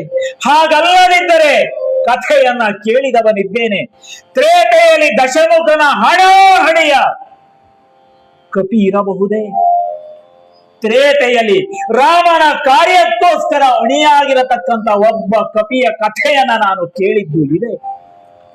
ಯಾರಿಂದಲೂ ಮಾಡಲು ಸಾಧ್ಯವಾಗದ ಕೆಲಸವನ್ನ ಆ ಕಪಿವರ ಮಾಡಿದನೆಂದು ಕೇಳಿದ್ದಿದೆ. ಶತಯೋಜನ ವಿಸ್ತೀರ್ಣದ ಶರಧಿಯನ್ನ ಹಾರುವವರು ಯಾರು? ಪ್ರಶ್ನೆ ಬಂದಾಗ ಕಪಿವೀರರೆಲ್ಲ ಕಣ್ಣನ್ನ ಭೂಮಿಯ ಕಡೆಗೆ ಚೆಲ್ಲಿ ನಿಂತರೆ, ನೀನೆ ಕಲಿ ಹನುಮ, ನಿನ್ನಲ್ಲಿ ಆ ಸಾಮರ್ಥ್ಯ ಇದೆ ಎಂದು ಹೇಳಿದಾಗಲೇ ಮಹೇಂದ್ರ ಪರ್ವತವನ ಎಡಗಾಲಿನಿಂದ ಒದ್ದು ರಭಸದಿಂದ ಗಗನ ಮಾರ್ಗದಲ್ಲಿ ಚಿಮ್ಮಿ ರಾಮನ ಕಾರ್ಯವನ್ನ ಮಾಡಿದಂತ ಒಬ್ಬ ಕಪಿ ಇದ್ದಾನೆ. ಆತನೇ ಈತ ಇರಬಹುದೇ? ಅದು ತ್ರೇತೆಯಲ್ಲಿ ರಾಮನ ಭಕ್ತನಾಗಿ ಮೆರೆದಂತಹ ಆ ಕಪಿಶ್ರೇಷ್ಠ ಆಂಜನೇಯನು ಈತನು ಇರಬಹುದೇ? ಯಾರಿರಬಹುದು? ಸುರೇಂದ್ರನೋ, ಭೂತನಾಥನೋ, ಅಥವಾ ಹನುಮನೋ? ಅರ್ಥವಾಗುತ್ತಿಲ್ಲ. ವಾನರನೊಬ್ಬನ ಎದುರಿನಲ್ಲಿ ಮಾನುಷ ಸಾಮರ್ಥ್ಯದಲ್ಲಿ ಕೀರ್ತಿವಂತನಾದಂತಹ ಈ ಭೀಮಸೇನನಿಗೆ ಈ ಬಗೆಯಲ್ಲಿ ವನ ಪ್ರದೇಶದಲ್ಲಿ ಸೋಲೆ. ಹೀಗೆ ಸೋತೆ ಅಂತಾದರೆ, ಒಂದು ಕಪಿಯನ್ನ ಗೆಲ್ಲುವುದಕ್ಕೆ ಸಾಧ್ಯವಾಗಲಿಲ್ಲ ಅಂತಾದ್ರೆ, ಮಡದಿ ಬಯಸಿದ್ದಾಳೆ. 13 ವರ್ಷಗಳ ಕಾಲ ಕಳೆದ ನಂತರ ಅದು ಆ ದುರ್ಯೋಧನಾದಿಗಳನ್ನ ಸಂಹರಿಸ್ತಾನೆ ಭೀಮಸೇನ. ಈ ಬಗೆಯಲ್ಲಿ ಮನಸ್ಸಿನ ಬಯಕೆಯನ್ನ ಹೊತ್ತು ಇನ್ನೂ ಜೀವವನ್ನ ಧರಿಸಿ ಇದ್ದಾಳೆ. ಆಶ್ರಮದ ಪ್ರದೇಶದಲ್ಲಿ ಪಾಂಚಾಲಿ ಒಂದು ಕಪಿಯ ಬಾಲವನ್ನೇ ಎತ್ತಲಿಕ್ಕೆ ಸಾಮರ್ಥ್ಯವಿಲ್ಲದೆ ಹೋದಂತ ಭೀಮಸೇನ 100 ಜನ ಕೌರವರನ್ನ ಗದೆಯಿಂದ ಬಡಿದು ಕೊಲ್ಲುತ್ತಾನೆ ಅಂದ್ರೆ ಸಾಧ್ಯವೇ ಇದು? ಒಂದು ಕಪಿಯಿಂದ ಮಾನುಷ ಸಾಮರ್ಥ್ಯವನ್ನ ಪಡೆದಂತ ಭೀಮಸೇನನಿಗೆ ಈ ಬಗೆಯ ಸೋಲು ಏನಿದು? ನನ್ನೊಳಗೆ ನಾನು ಚಿಂತಿಸುವುದು ಏಕೆ? ಈ ಕಪಿಯನ್ನೇ ಪ್ರಶ್ನಿಸುತ್ತೇನೆ. ಯಾರು ಮಹಾನುಭಾವ ನೀನು? ಯಾರು? ಚಿಂತೆಯಲ್ಲಿ ಮುಳುಗಿದ ಭೀಮಸೇನ ಪ್ರಶ್ನಿಸ್ತಾ ಇದ್ರೆ ಹನುಮ ಉತ್ತರಿಸ್ತಾನೆ.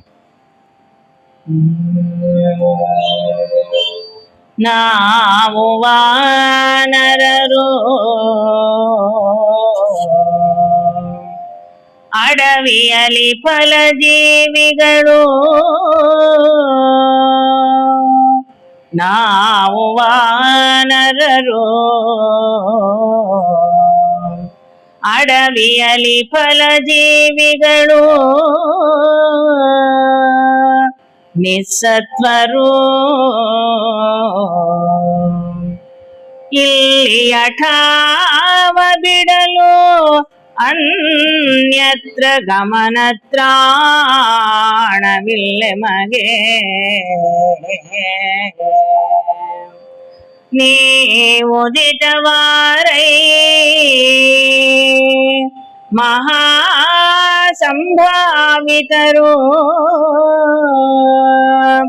ನೀವುದಿತವಾರೈ ಮಹಾಸಂಭಾವಿತರು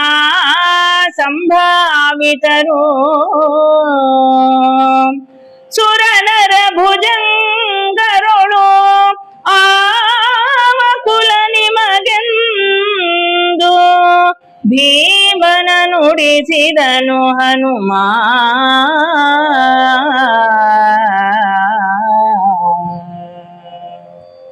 ಹನುಮನ ವಿನಯವೇ ಹಾಗೆ, ಎಷ್ಟು ವಿನಯದಿಂದ ಮಾತಾಡ್ತಾನೆ.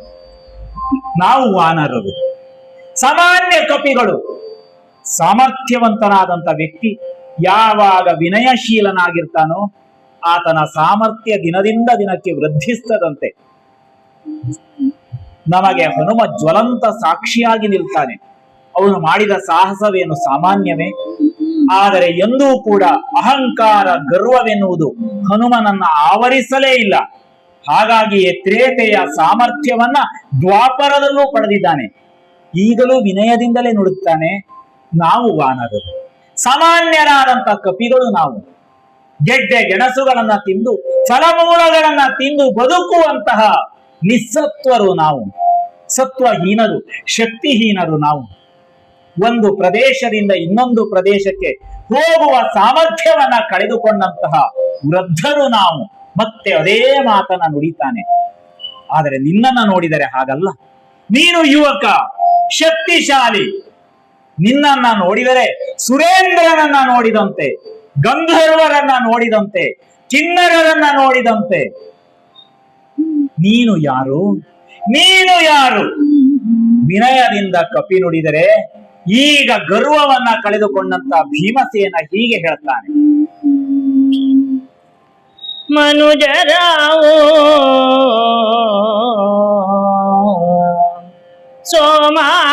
ಸೋಮಾಭಿಕುಲದಲ್ಲಿ ಜನಿಸಿದನು ವರಪಾಂಡು. ಆತನ ತನುಜರಾವೋ ಸೋಮಾಭಿಕುಲದಲ್ಲಿ ಜನಿಸಿದನು ವರಪಾಂಡು. ಆತನ ತನುಜರಾವು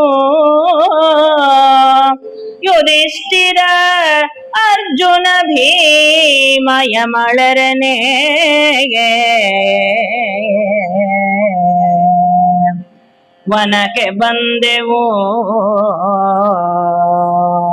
ವನಕ್ಕೆ ಬಂದೆವು. ನಮ್ಮ ದಾಯಾದ್ಯನ ವಿಕಾರ ದ್ಯೂತ ಕೇಳಿ ಜನದ ಕಿಲ್ಬಿಷದಿಂದ ವನಕ್ಕೆ ಬಂದೆವು. ರಾಜ್ಯಭ್ರಂಶವಾಯ್ತೆಂದ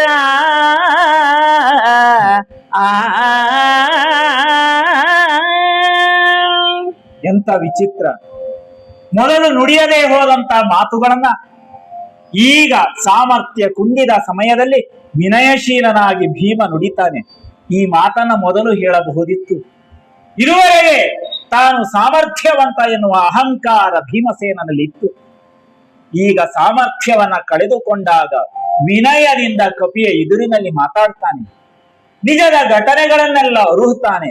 ಸೋಮಾಭಿ ಕುಲದಲ್ಲಿ ಜನಿಸಿದವರು ನಾವು. ಕೇಳಿರಬಹುದು, ಜಗತ್ತಿನಲ್ಲಿಯೇ ಶ್ರೇಷ್ಠವಾದ ವಂಶ ಚಂದ್ರವಂಶ. ಆ ಚಂದ್ರವಂಶವನ್ನ ಆಳ್ತಾ ಇರತಕ್ಕಂತ ಪಾಂಡು ಮಹಾರಾಜ, ಆತನಿಗೆ ಜನಿಸಿದಂತ 5 ಪುತ್ರರು ನಾವು ಇದ್ದೇವೆ. ನನ್ನಣ್ಣ ಹಿರಿಯನಾದವನು ಧರ್ಮ ಮಾರ್ಗದಲ್ಲಿ ನಡೆಯತಕ್ಕಂತಹ ಯುಧಿಷ್ಠಿರ.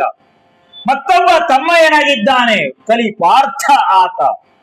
ಮತ್ತೆ ಮಾದ್ರಿಯಲ್ಲಿ ಜನಿಸಿದಂತಹ ಪಾಂಡುವಿಗೆ ಮಾದ್ರಿಯಲ್ಲಿ ಜನಿಸಿದಂತಹ 2 ತನಯರಿದ್ದಾರೆ, ನಕುಲ ಸಹದೇವರು. ಯುಧಿಷ್ಠಿರನಿಗೆ ತಮ್ಮನಾಗಿ, ಅರ್ಜುನನಿಗೆ ಅಣ್ಣನಾಗಿ ಇರತಕ್ಕಂತ ನಾನಾದರೂ ಭೀಮಸೇನ ಎನ್ನುವವನು. ಏನು ಮಾಡೋಣ? ಹಸ್ತಿನೆಯನ್ನ ನೆಮ್ಮದಿಯಿಂದ ಆಳಬೇಕಿತ್ತು ನಾವು. ಚಂದ್ರವಂಶದ ಮುಕುಟ ಯುಧಿಷ್ಠಿರನ ತಲೆಯ ಮೇಲೆ ಶೋಭಿಸ್ತಾ ಇರಬೇಕಿತ್ತು. ಆದರೆ ಕಲಿಯ ಪ್ರಭಾವದಿಂದಲೋ ವಿಧಿಯ ವಿಪರ್ಯಯದಿಂದಲೋ ಅರ್ಥವಾಗ್ತಾ ಇಲ್ಲ. ಕಪಟ ದ್ಯೂತದಲ್ಲಿ ಸೋತಂತಹ ನಾವು ರಾಜ್ಯಭ್ರಷ್ಟರಾದೆವು.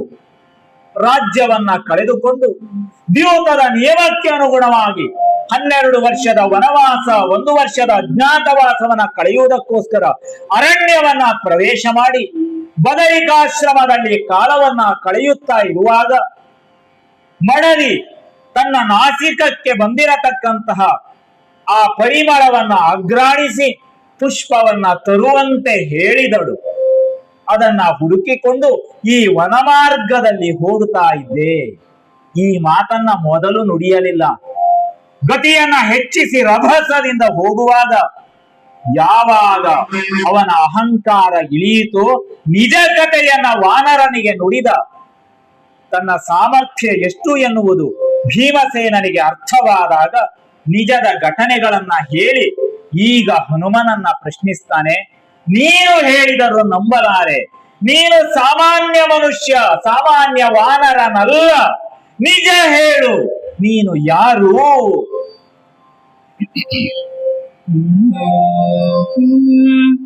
ನಾವು ಹಿಂದಣ ಯುಗದ ರಾಘವ ದೇವನೋಲಯಕಾರರು.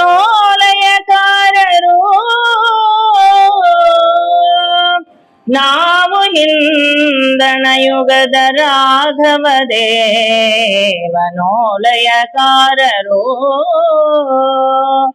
ಆ ಸುಗ್ರೀವ ಸಖ್ಯರು ಪವನನಿಂದಂಜನೆಗೆ ಜನಿಸಿದೆವು.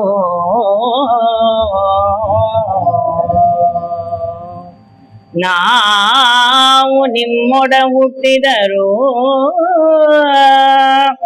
ನಾವು ನಿಮ್ಮೊಡ ಹುಟ್ಟಿದರು. ಸಂಭಾವಿಸಿತು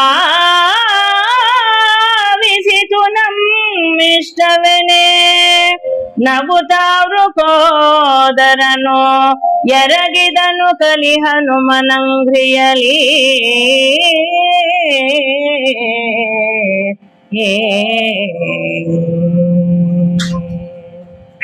ಹೇ ಭೀಮಸೇನ, ನಾವು ಹಿಂದಣ ಯುಗದ ರಾಘವನ ಓಲೆಯಕಾರರು. ಈಗ ನಿಜವನ್ನ ಹೇಳ್ತೇನೆ ಕೇಳಪ್ಪ. ನಾವು ಈ ಯುಗದವರೇ ಅಲ್ಲ. ದ್ವಾಪರದ ಮೊದಲಿನ ಯುಗದವರು ನಾವು, ತ್ರೇತೆಯವರು ನಾವು. ತ್ರೇತೆಯವರು ಎನ್ನುವ ಅಹಂಕಾರ ನಮಗಿಲ್ಲವಪ್ಪ. ತ್ರೇತೆಗೆ ಯಾರು ಅಂತ ಕೇಳಿದರೆ, ಇಡೀ ಯುಗಕ್ಕೆ ಯಾರು ಅಂತ ಪ್ರಶ್ನೆ ಬಂದರೆ ರಾಮನು ಮಾತ್ರ.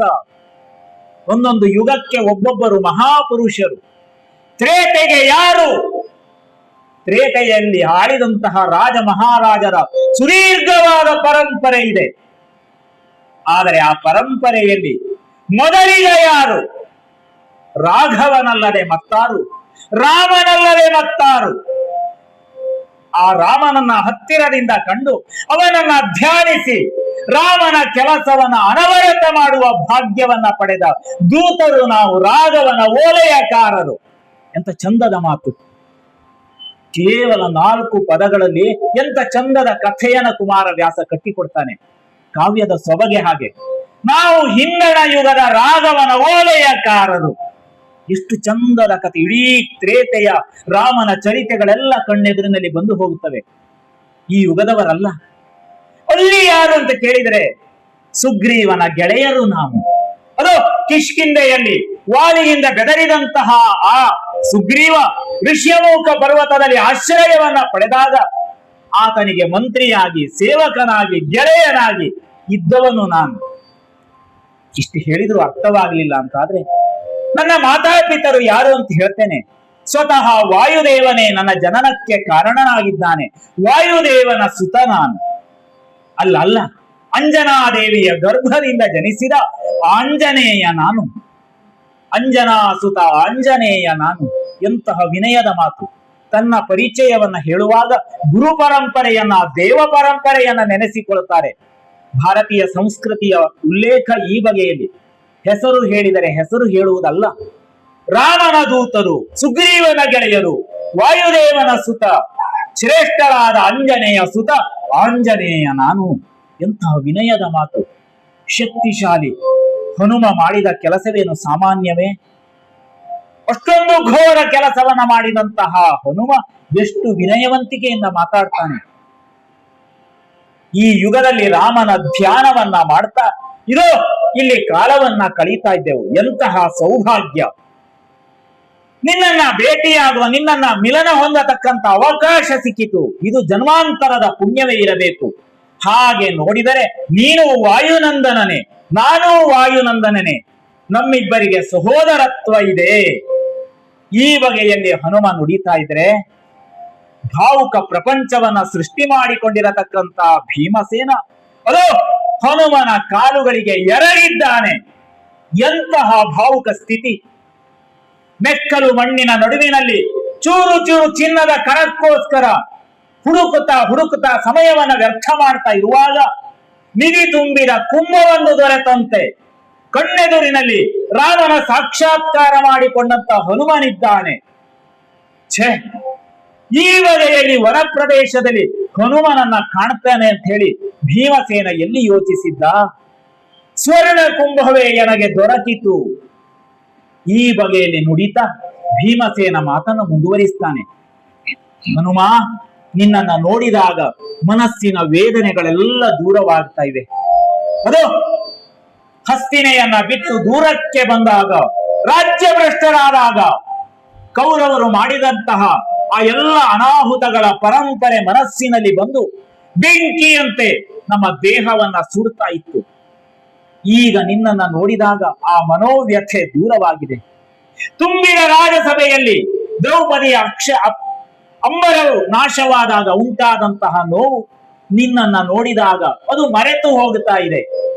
ಅರಣ್ಯದ ನಡುವಿನಲ್ಲಿ ಅನ್ನ ಆಹಾರವಿಲ್ಲದೆ ಕಾಲಿಗೆ ಕಲ್ಲುಗಳನ್ನ ಚುಚ್ಚಿಕೊಳ್ತಾ ನಿರಂತರವಾಗಿ ಕ್ರೋಧದ ಬೆಂಕಿಯನ್ನ ಮನಸ್ಸಿನಲ್ಲಿ ಹೊತ್ತುಕೊಂಡು ಅಲೆದಾಡ್ತಾ ಇರುವವರಿಗೆ ಈ ನಡುವಿನಲ್ಲಿ ನೆಮ್ಮದಿಯ ತಾಣವೊಂದು ದೊರಕಿದಂತಹ ಅನುಭವವಾಗ್ತಾ ಇದೆ. ಹನುಮ, ನೀನಲ್ಲದೆ ಇನ್ನಾರು ಗತಿ. ಈ ಬಗೆಯಲ್ಲಿ ನುಡಿದು ಭೀಮಸೇನ ಆತನ ಕಾಲುಗಳಿಗೆ ಎರಗುತ್ತಾ ಇದ್ದಾನೆ. ಮಾತು ಮುಂದುವರಿಸ್ತಾನೆ. ಹಿರಿಯರೆನಗಿಬ್ಬರು ಯುಧಿಷ್ಠಿರ ಧರಣಿಪತಿ ನೀನೊಬ್ಬನು. ಹಿರಿಯರೆನಗಿಬ್ಬರು ಯುಧಿಷ್ಠಿರ ಧರಣಿಪತಿ ನೀನೊಬ್ಬನು.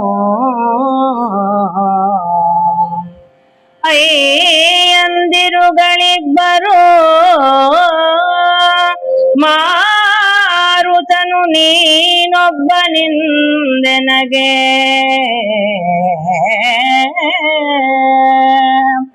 ಗುರುಗಳಿಬ್ಬರು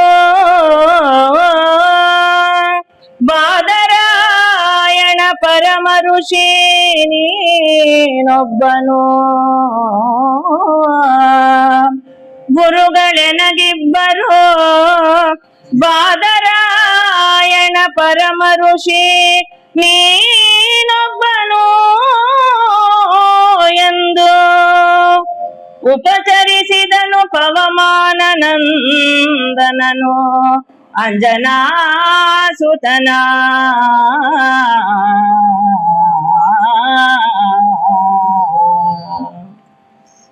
ಅಂಜನಾಸುತನ ಪವಮಾನ ಉಪಚರಿಸಿದನು. ಬಹಳ ಚಂದ. ಕುಮಾರವ್ಯಾಸ ಭಾರತ ಅದೊಂದು ಸಂಸ್ಕೃತಿಯ ದ್ಯೋತಕ. ಎಲ್ಲೆಲ್ಲಿ ಸಂಸ್ಕೃತಿಯನ್ನ ಚಂದದಲ್ಲಿ ಕಟ್ಟಿಕೊಡ್ಬೋದೋ ಆ ಕೆಲಸವನ್ನ ಕುಮಾರವ್ಯಾಸ ಮಾಡ್ತಾನೆ. ವಾಲ್ಮೀಕಿ ಮಹರ್ಷಿಗಳು ರಾಮಾಯಣದಲ್ಲಿ ಮಾಡಿದ ಕೆಲಸವನ್ನ, ವ್ಯಾಸರು ಮಹಾಭಾರತದಲ್ಲಿ ಮಾಡಿದಂತಹ ಕೆಲಸವನ್ನ ಕನ್ನಡಿಗರಿಗೆ ಕುಮಾರವ್ಯಾಸ ಈ ಬಗೆಯಲ್ಲಿ ಮಾಡಿಕೊಡ್ತಾನೆ. ಹನುಮನ ಬಾಯಿಂದ ಬಂದಂತ ಮಾತುಗಳನ್ನ ಕೇಳಿ ಭೀಮಸೇನ ಹೇಳುವಂತ ಈ ಮಾತುಗಳು ಎಂತಹ ಔಚಿತ್ಯಪೂರ್ಣ. ಹನುಮನ ಬಗ್ಗೆ ಅಗಾಧವಾದ ಪ್ರೀತಿ, ಗೌರವ, ಇದು ಹೇಳಲಿಕ್ಕಾಗದೆ ಹೋದಂತ ಭಾವನೆಗಳ ತುಮುಲ. ಹನುಮ ಯಾರು? ಬಹಳ ಚಂದದಲ್ಲಿ ಹೇಳ್ತಾನೆ, ಹಿರಿಯರು ಎನಗೆ ಇಬ್ಬರು ಯುಧಿಷ್ಠಿರ ಧರಣಿಪತಿ ನೀನೊಬ್ಬ. ಅಣ್ಣನ ಮಾತನ್ನ ಅಲ್ಲಗಳೆಯುವವನಲ್ಲ ಭೀಮಸೇನ. ಅದು ತುಂಬಿದ ಸಭೆಯಲ್ಲಿ ದ್ರೌಪದಿಯ ಮಾನವನ್ನ ಕಳೆಯುವಾಗ ಗದೆಯಿಂದ ಬಡಿದು ದುರ್ಯೋಧನನನ್ನ ಕೊಲ್ಲಬಹುದಿತ್ತು. ಆದರೆ ಧರ್ಮರಾಜ ತಡೆದನೆಂದು ಸುಮ್ಮನೆ ಉಳಿದವನು. ಅಣ್ಣನ ಮಾತನ್ನ ಉಲ್ಲಂಘಿಸಿ ನಡೆದದ್ದು ಬದುಕಿನಲ್ಲಿಯೇ ಭೀಮಸೇನನಿಗೆ ಇಲ್ಲ. ಹಿರಿಯ ಆತ, ಹಿರಿಯನ ಆಣತಿಯನ್ನ ಮೀರಿ ನಡೆಯಬಾರದು. ಇದೊಂದು ಸಂಸ್ಕಾರ. ಹಾಗೆ ನೋಡಿದರೆ ನನಗೆ ಈಗ ಇಬ್ಬರು ಹಿರಿಯರು, ಒಬ್ಬ ಧರಣಿಪತಿಯಾದ ಯುಧಿಷ್ಠಿರ, ಮತ್ತೊಬ್ಬ ನೀನು ಹನುಮ. ನೀನು ನನಗೆ ಅಗ್ರಜ, ನೀನು ನನಗೆ ಸಹೋದರ. ಸಹೋದರ ಬಾಂಧವ್ಯ ಮಾತ್ರವೇ ಅಂತ ಕೇಳಿದ್ರೆ ಅಲ್ಲ, ನಿನ್ನ ಜನಕನ ಸ್ಥಾನದಲ್ಲಿ ನಾನು ನೋಡ್ತಾ ಇದ್ದೇನೆ. ನನಗೆ ಜನಕರು ಇಬ್ಬರು. ಒಂದು ನನ್ನ ಜನನಕ್ಕೆ ಕಾರಣನಾದಂತ ವಾಯುದೇವ, ವಾಯುದೇವನೊಬ್ಬ, ಅವನನ್ನ ಬಿಟ್ಟರೆ ನೀನು ನನಗೆ ಜನಕ. ಆ ದೆಸೆಯಲ್ಲಿ ಸಹೋದರನೂ ಹೌದು, ಜನಕನೂ ಹೌದು. ಇಲ್ಲ, ಇದಕ್ಕಿಂತ ಮಿಗಿಲಾದ ಸ್ಥಾನವನ್ನ ಆ ಹನುಮನಿಗೆ ಭೀಮಸೇನ ಕೊಡ್ತಾನೆ. ನನಗೆ ಗುರುಗಳು ಇಬ್ಬರು. ಅದು ಅರಣ್ಯದ ಪ್ರದೇಶದಲ್ಲಿ ನೋವನ್ನ ಅನುಭವಿಸುತ್ತಾ ಕಾಲವನ್ನ ಕಳೆಯುತ್ತಿರುವ ಸಂದರ್ಭದಲ್ಲಿ ಸಾಂತ್ವನದ ನುಡಿಗಳೆಲ್ಲ ಹೇಳಿದವರು ಭಗವಾನ್ ವೇದವ್ಯಾಸರು. ಮುಂದೆ ನಡೆಯತಕ್ಕಂತ ಮಹಾಭಾರತ ಯುದ್ಧದಲ್ಲಿ ನಿಮಗೆ ಗೆಲುವು ಸಿಗುತ್ತದೆ, ಚಿಂತಿಸಬೇಡಿ. ಈ ಬಗೆಯ ಸಾಂತ್ವನದ ನುಡಿಗಳನ್ನ ಹೇಳಿ ನೆಮ್ಮದಿಯನ್ನ ತಂದವರು. ಅರ್ಜುನನನ್ನ ಪಾಶುಪತವನ್ನ ಪಡೆಯುವುದಕ್ಕೆ ಇಂದ್ರಕೀಲ ಪರ್ವತಕ್ಕೆ ಕರೆದುಕೊಂಡು ಹೋದವರು ಅವರೇ. ಯಮಗೆ ಗುರುವಿನ ಸ್ಥಾನದಲ್ಲಿರುವವರು ಭಗವಾನ್ ವೇದವ್ಯಾಸರು. ಅವರನ್ನ ಬಿಟ್ಟರೆ ನೀನು ನನಗೆ ಗುರು, ನೀನು ನನಗೆ ಸಹೋದರ, ನೀನು ನನಗೆ ಜನಕ, ನೀನು ನನಗೆ ಗುರು. ಈ ಬಗೆಯಲ್ಲಿ ನುಡಿದು ಆ ಹನುಮನ ಕಾಲುಗಳಿಗೆ ಪುನಃ ಪುನಃ ಎರಗಿ ನುಡಿತಾ ಇದ್ದಾನೆ. ಈತನ ಅನುನಯವನ್ನ ನೋಡಿ ವಿನಯವನ್ನ ಕಂಡು ನಕ್ಕು ಹನುಮ ಹೇಳ್ತಾನೆ, ಚಿಂತಿಸಬೇಡ ಭೀಮಸೇನ, ಚಿಂತಿಸಬೇಡ. ಇದುವರೆಗೆ ಬಂದಂತಹ ಕಷ್ಟ ಪರಂಪರೆಗಳನ್ನೆಲ್ಲ ಮರೆತು ಬಿಡು. ಅದು ಇಂದ್ರಕೀಲ ಪರ್ವತಕ್ಕೆ ಹೋಗಿರತಕ್ಕಂತ ಅರ್ಜುನ ಶಿವನನ್ನ ಮೆಚ್ಚಿಸಿ ಪಾಶುಪತವನ್ನ ಪಡೆದು ನರನಾರಾಯಣ ಆಶ್ರಮಕ್ಕೆ ಹಿಂದಿರುಗುವಂತಹ ಕಾಲ ಸನ್ನಿಹಿತವಾಗಿದೆ. ಚಿಂತಿಸಬೇಡ ಮಗು, ಚಿಂತಿಸಬೇಡ. ಮುಂದೆ ಒದಗತಕ್ಕಂತಹ ಮಹಾಭಾರತ ಯುದ್ಧದಲ್ಲಿ ಧರ್ಮಕ್ಕೆ ಗೆಲುವಾಗುತ್ತದೆ. ಈ ಬಗೆಯಲ್ಲಿ ಆಂಜನೇಯ ನುಡಿತಾ ಇದ್ರೆ ಮತ್ತೆ ಭೀಮಸೇನ ವಿನಯದಿಂದ ಪ್ರಾರ್ಥನೆ ಮಾಡ್ತಾನೆ.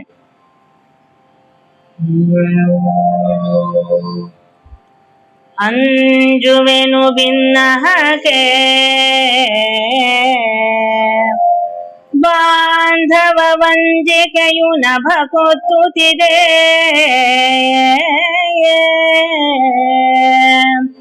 ಅಂಜುವೆನು ಭಿನ್ನಹಕೆ ಬಾಂಧವ ವಂಜಿಕೆಯು ನಭ ಕೊತ್ತುತ್ತಿದೆ. ಕೇಳು ಅಂಜನಾಸುತ ತನ್ನ ಸಲುಗೆಯ ಮಾತ ಸಲಿಸುವಡೆ. ಅಂಜದೆಂಬೆನು ಧನುಜಪುರಕ್ಕೆ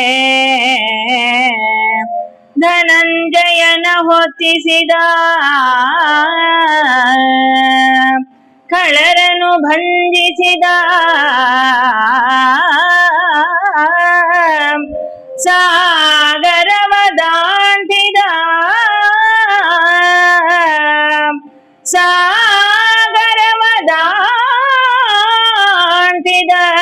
ರೂಪು ತೋರೆಂದ.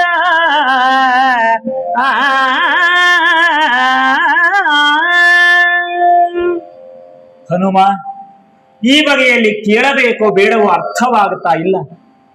ಆದರೆ ಮನಸ್ಸಿನ ಬಯಕೆಗಳು ಪುಟಿದೆದ್ದು ಬರ್ತಾ ಇವೆ. ನನ್ನ ಮನಸ್ಸನ್ನ ನಿಯಂತ್ರಣದಲ್ಲಿ ಇಟ್ಟುಕೊಳ್ಳುವ ಶಕ್ತಿ ನನಗಿಲ್ಲ. ಆ ರೂಪವನ್ನ ನನಗೆ ತೋರಿಸು. ವಿನಯದಿಂದ ಪ್ರಾರ್ಥಿಸ್ತಾ ಇದ್ದೇನೆ. ನಿನ್ನ ಮೊದಲಿನ ರೂಪವನ್ನ ನೋಡುವ ಶಕ್ತಿ ನನಗಿದೆಯೋ ಇಲ್ಲವೋ ಗೊತ್ತಿಲ್ಲ. ಆದರೆ ತ್ರೇತೆಯಲ್ಲಿ ನೀನು ಮಾಡಿದಂತ ಸಾಹಸದ ಕೆಲಸಗಳನ್ನ ಕೇಳಿ ಕೇಳಿ ರೋಮಾಂಚನಕ್ಕೆ ಒಳಗಾದವನು ನಾನು. ಇದ್ದರೆ ಹನುಮನಂತಹ ಶಕ್ತಿ ಇರಬೇಕು. ಈ ಬಗೆಯಲ್ಲಿ ಜಗತ್ತು ನುಡಿತದೆ. ಹನುಮನಂತಹ ಭಕ್ತಿ ಇರಬೇಕು, ಹನುಮನಂತಹ ಶಕ್ತಿ ಇರಬೇಕು, ಹನುಮನಂತ ಯುಕ್ತಿ ಇರಬೇಕು. ಈ ಬಗೆಯಲ್ಲಿ ಜಗತ್ತು ನಿನ್ನನ್ನ ಕೊಂಡಾಡ್ತಾ ಇರುವಾಗ ಆ ಹನುಮನನ್ನ ಈ ದ್ವಾಪರದಲ್ಲಿ ಕಾಣಬೇಕು ಎನ್ನುವ ಒಂದು ಹಂಬಲ ನನ್ನ ಮನಸ್ಸಿನಲ್ಲಿ ಪುನಃ ಪುನಃ ಬರ್ತಾ ಇದೆ. ಮತ್ತಾರಿಗೆ ಈ ಯೋಗವಿದೆಯೋ ಅರ್ಥವಾಗುತ್ತಾ ಇಲ್ಲ. ನನ್ನ ಬಯಕೆ ಸರಿಯೋ ತಪ್ಪೋ ಅದೂ ತಿಳಿದಿಲ್ಲ. ಆದರೆ ಸಾಗರವನ್ನ ಉಲ್ಲಂಘನೆ ಮಾಡಿದಂತಹ, ಶತಯೋಜನ ವಿಸ್ತೀರ್ಣದ ಸಾಗರವನ್ನ ದಾಟಿದಂತಹ ಆ ನಿನ್ನ ವಿಚಿತ್ರವಾದ ರೂಪವನ್ನ, ವಿಶಿಷ್ಟವಾದ ರೂಪವನ್ನ ಒಮ್ಮೆ ನೋಡಬೇಕು. ಅಷ್ಟು ಮಾತ್ರ ಅಲ್ಲ, ಲಂಕೆಯನ್ನ ದಹನ ಮಾಡಿದೆಯಂತೆ ನೀನು. ವೀರರಿಗೆ ಪ್ರವೇಶ ಮಾಡುವುದಕ್ಕೆ ಅಸಾಧ್ಯವಾದಂತಹ ಸ್ವರ್ಣ ಲಂಕೆಯನ್ನ ಪ್ರವೇಶ ಮಾಡಿ ಸ್ವರ್ಣ ಲಂಕೆಯನ್ನ ದಹಿಸಿದೆಯಂತೆ.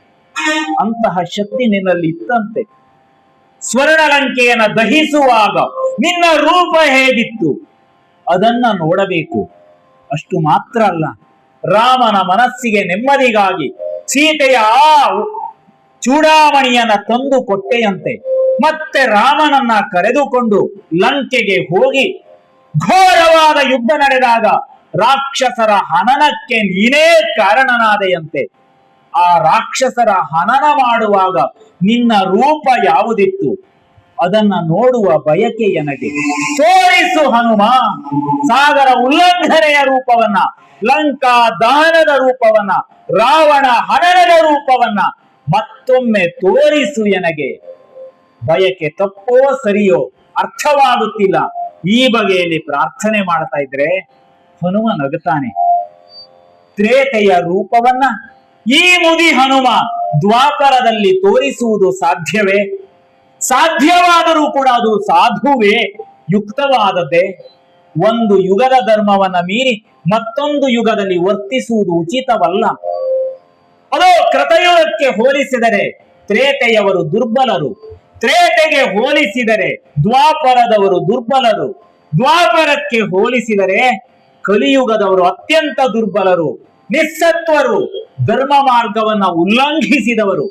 ಕುಮಾರವ್ಯಾಸ ಎಷ್ಟು ಚಂದದಲ್ಲಿ ಕೊಡ್ತಾನೆ, ಎಷ್ಟು ಚಂದದ ಮಾತುಗಳು. ಕಲಿಯುಗದ ಧರ್ಮವನ್ನ ಹೇಳ್ತಾನೆ. ವರ್ಣಾಶ್ರಮವನ್ನ ವಿರೋಧಿಸುವವರು, ಅಮಾನ್ಯರಿಗೆ ಮಾನ್ಯತೆಯನ್ನ ಕೊಡುವವರು, ಕುಹಕದ ಮಾತುಗಳನ್ನ ಕೇಳಿ ಆಡಳಿತವನ್ನ ನಡೆಸುವವರು, ಧರ್ಮ ಮಾರ್ಗದಲ್ಲಿ ನಡೆಯುವಂತಹ ವ್ಯಕ್ತಿಗಳನ್ನ ನಿಂದಿಸಿ ಸೆರೆಮನೆಗೆ ಅಟ್ಟುವವರು. ಇಂತಹ ಕಲಿಯುಗ ಹತ್ತಿರವಾಗುವ ದ್ವಾಪರದ ಕೊನೆಯ ಭಾಗವಿದು. ಈ ಭಾಗದಲ್ಲಿ ರಾಮನನ್ನ ಕಂಡು ಕೃತಾರ್ಥವಾಗಿರತಕ್ಕಂತ ಆ ರೂಪವನ್ನ ಇಲ್ಲಿ ತೋರಿಸುವುದು ಯುಕ್ತವೇ? ಕಲಿಯುಗದಲ್ಲಿ ಅಂತಹ ಪುಣ್ಯಧಾಮವನ್ನ ಇಲ್ಲಿ ಪ್ರತ್ಯಕ್ಷವಾಗಿಸುವುದು ಅದು ಯೋಗ್ಯವೇ? ಈ ಬಗೆಯಲ್ಲಿ ಹನುಮ ನುಡಿತಾ ಇದ್ರು ಕೂಡ ಭೀಮಸೇನ ಪಟ್ಟು ಬಿಡಲಿಲ್ಲ. ತೋರಿಸು ಹನುಮ, ಒಮ್ಮೆ ನೋಡಬೇಕು, ಒಮ್ಮೆ ನೋಡಬೇಕು. ಮತ್ತಾರಿಗೆ ಈ ಭಾಗ್ಯ ಸಿಗಲಾರದು. ಅದೋ ವನ ಪ್ರದೇಶದಲ್ಲಿ ನಿನ್ನನ್ನ ಕಂಡು ಭಾವುಕನಾಗಿದ್ದೇನೆ. ನಿನ್ನನ್ನ ಸಹೋದರನೆಂದು, ಜನಕನೆಂದು, ಗುರುವೆಂದು ಭಾವಿಸಿದ್ದೇನೆ. ತೋರಿಸು ಹನುಮ. ಈ ಬಗೆಯಲ್ಲಿ ಬಹು ಬಗೆಯಲ್ಲಿ ಪ್ರಾರ್ಥಿಸ್ತಾ ಇದ್ರೆ ಹನುಮ ಈಕ್ಷಿಸು. ಆದಡಿನ್ನು ನಿರೀಕ್ಷಿಸೆನುತ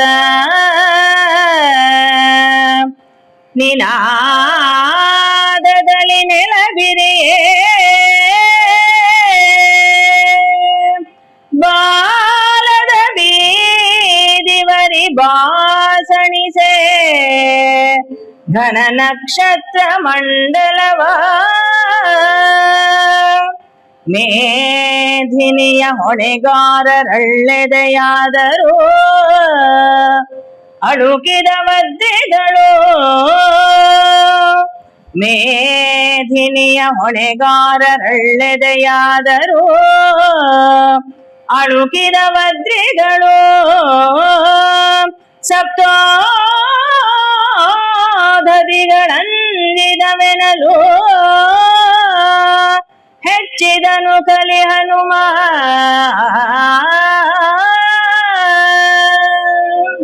ಆದಡಿನ್ನು ನಿರೀಕ್ಷಿಸು.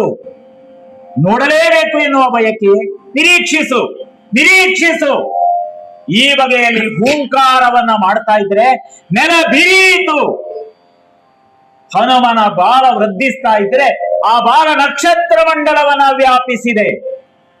ದೇಹ ವಿಚಿತ್ರವಾಗಿ ಮೇಲ್ಮುಖವಾಗಿ ಹೇಳ್ತಾ ಇದ್ರೆ ತ್ರಿವಿಕ್ರಮನ ಹೋಲಿಕೆ.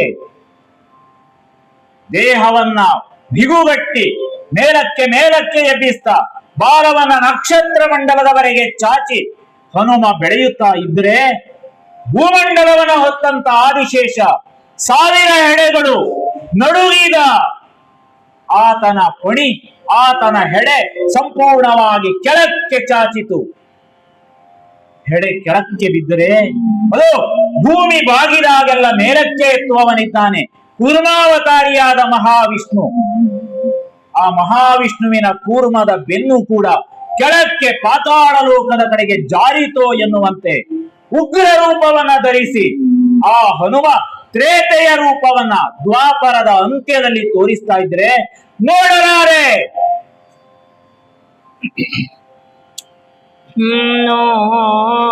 ನೋಡಿದನು ನಡುಗಿದನು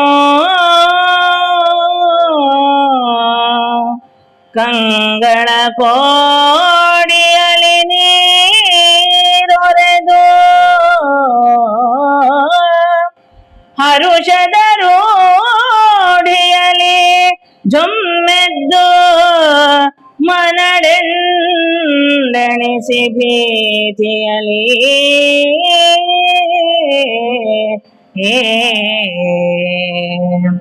ಬಾಡು ಮೋರೆಯನೆತ್ತಿ ಬಾಡು ಮೋರೆಯನೆತ್ತಿ ಕೈಗಳ ನೀಡಿ ಕಂಗಳ ಮುಚ್ಚಿ ಮರಳಿದು ನೋಡಿ ಶಿವ ಶಿವ ಎನ್ನುತ್ತ ಬೆಚ್ಚಿದನು ಅಡಿಗಡಿಗೆ ಭೀಮಾ.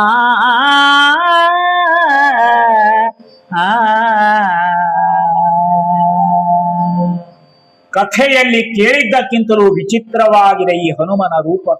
ನೋಡಿದನು ಸಾಮಾನ್ಯವಾದಂತ ಮಾನುಷ ದೃಷ್ಟಿಯಿಂದ ಈ ದಿವ್ಯ ರೂಪವನ್ನ ನೋಡುವುದು ಸಾಧ್ಯವೇ? ನಡುಗಿದನು. ಮನುಷ್ಯನ ಸಾಮಾನ್ಯವಾದ ಕಣ್ಣುಗಳಿಂದ ಈ ವಿಶಿಷ್ಟವಾದ ರೂಪವನ್ನ ನೋಡಲು ಸಾಧ್ಯವಿಲ್ಲವೆಂದು ನಡುಗಿದನು. ಕಂಗಳ ಕೋಡಿಯಲ್ಲಿ ಈ ವಿಚಿತ್ರವಾದ ದಿವ್ಯ ರೂಪವನ್ನ ನೋಡ್ತಾ ಇದ್ರೆ ಕಣ್ಣುಗಳಿಂದ ನೀರು ಸುರಿತಾ ಇದೆ. ನೋಡಲಾರೆ ನೋಡಲಾರೆ ಈ ಭಯಂಕರವಾದ ರೂಪವನ್ನ. ಬೆಚ್ಚಿದನು, ಬೆದರಿದ. 2 ಕೈಗಳಿಂದ ಕಣ್ಣುಗಳನ್ನ ಮುಚ್ಚಿಕೊಂಡ ಭೀಮಸೇನ. ಕಥೆಯಲ್ಲಿ ಕೇಳಿದ್ದಕ್ಕಿಂತಲೂ ಭಯಾನಕವಾದ ರೂಪ ಹನುಮನದು. ನೋಡಲಾರೆ ಹನುಮ, ನೋಡಲಾರೆ. ಇದುವರೆಗೆ ತೋರಿಸು ತೋರಿಸು ಎಂದು ಪ್ರಾರ್ಥಿಸಿದ ಭೀಮಸೇನ ಈಗ ನೋಡಲಾರೆ ಹನುಮ, ನಿನ್ನ ಈ ದಿವ್ಯಾಕೃತಿಯನ್ನ ನಾನು ನೋಡಲಾರೆ, ಮೊದಲಿನ ರೂಪಕ್ಕೆ ಬಾ. ಈ ಬಗೆಯಲ್ಲಿ ಪ್ರಾರ್ಥನೆಯನ್ನ ಮಾಡ್ತಾ ಇದ್ರೆ ಈಗ ಹನುಮ ಹೇಳ್ತಾನೆ, ಅಂಜದಿರು ಅಂಜದಿರು.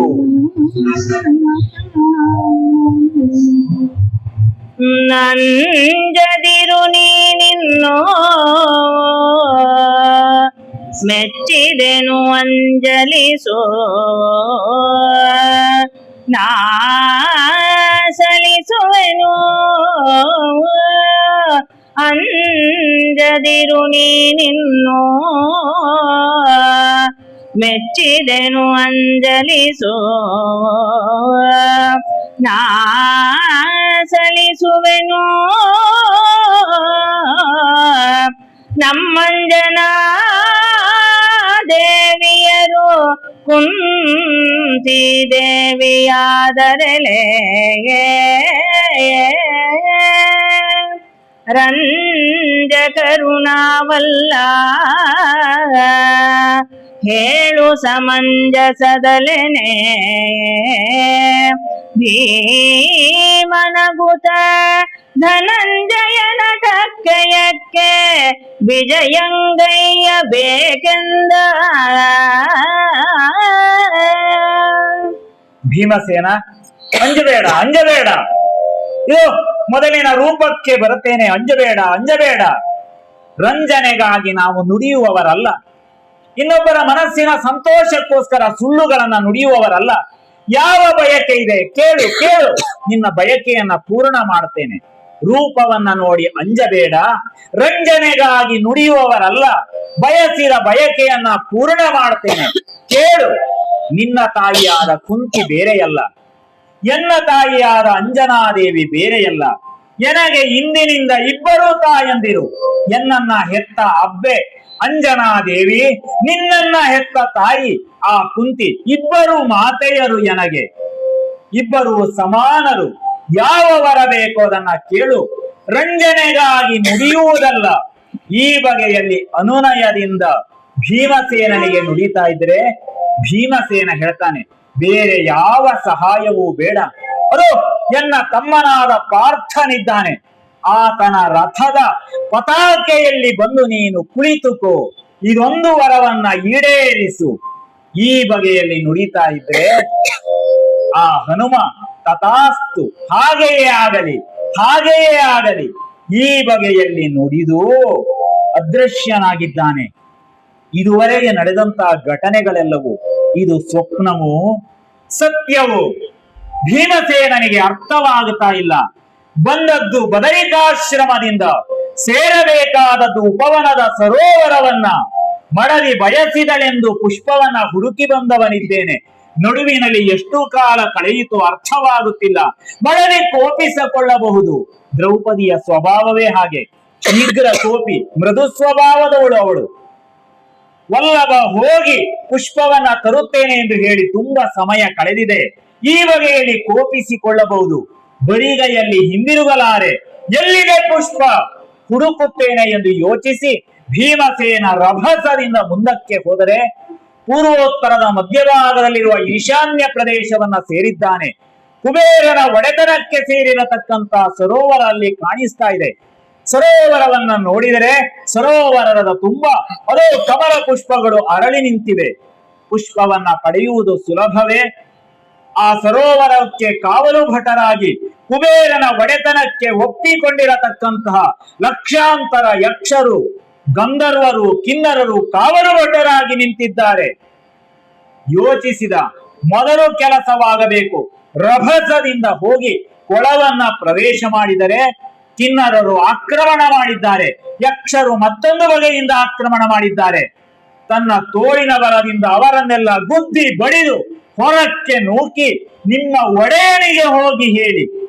ಈ ಬಗೆಯಲ್ಲಿ ನುಡಿದು ಸರೋವರವನ್ನ ಪ್ರವೇಶ ಮಾಡಿ ಸರೋವರದ ತಿಳಿನೀರಿನಿಂದ ಮುಖವನ್ನ ತೊಳೆದು ಪುನಃ ಬಾಯಿಗೆ ನೀರನ್ನು ಹಾಕಿ ದಡಕ್ಕೆ ಬಂದು ಅದನ್ನ ಉಗುಳಿ. ನೋಡಿ ಎಷ್ಟು ಚಂದದ ಪ್ರಯೋಗ ಮಾಡ್ತಾನೆ.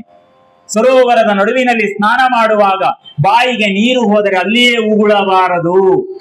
ಬಾಯಿಗೆ ನೀರನ್ನ ಹಾಕಿ ಪುನಃ ದಡಕ್ಕೆ ಬಂದು ಉಗುಳಿ ಮತ್ತೆ ಸರೋವರವನ್ನ ಪ್ರವೇಶ ಮಾಡಿ ದೇಹದ ಆಯಾಸವನ್ನ ಪರಿಹರಿಸಿಕೊಂಡು ಒಂದಲ್ಲ ಎರಡಲ್ಲ ಮುಷ್ಟಿ ಗಂಟಿಕ್ಕುವಷ್ಟು ಕಮಲ ಪುಷ್ಪಗಳನ್ನ ಕೊಯ್ದು ಅದರಲ್ಲಿರುವ ದುಂಬಿಗಳೆಲ್ಲ ಮೇಲಕ್ಕೆ ಹಾರಿ ಹೋಗುವ ಚಂದವನ್ನ ನೋಡ್ತಾ ಮಡಲಿಗೆ ಇದನ್ನ ಕೊಡುತ್ತೇನೆ. ಈ ಬಗೆಯಲ್ಲಿ ನಿರ್ಧಾರವನ್ನ ಕೈಗೊಂಡಂತಹ ಭೀಮಸೇನ ರಭಸದಿಂದ ನರನಾರಾಯಣ ಆಶ್ರಮವನ್ನ ಪ್ರವೇಶ ಮಾಡಿದ್ದಾನೆ.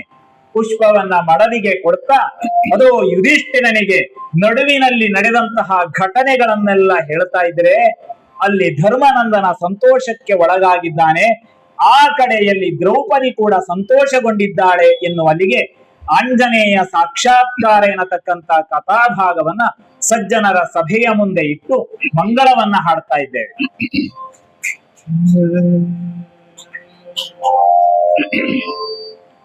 ವೇದ ಪಾರಾಯಣದ ಫಲ ಗಂಗಾದಿ ತೀರ್ಥ ಸ್ನಾನ ಫಲ ಕೃಚ್ಛ್ರಾದಿ ತಪಸ್ಸಿನ ಫಲವು ಜ್ಯೋತಿಷ್ಠೋಮಯಾಗ ಫಲ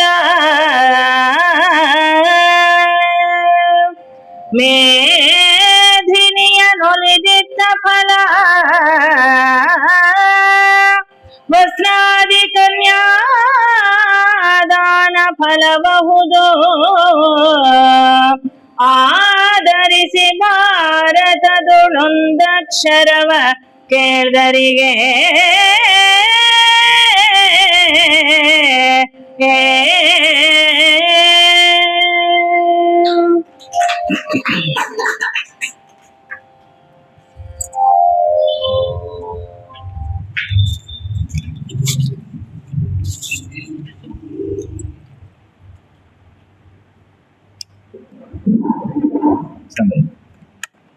ನಿಮ್ದು ಚೆನ್ನಾಗಿದೆ, ತುಂಬಾ ಚೆನ್ನಾಗಿದೆ.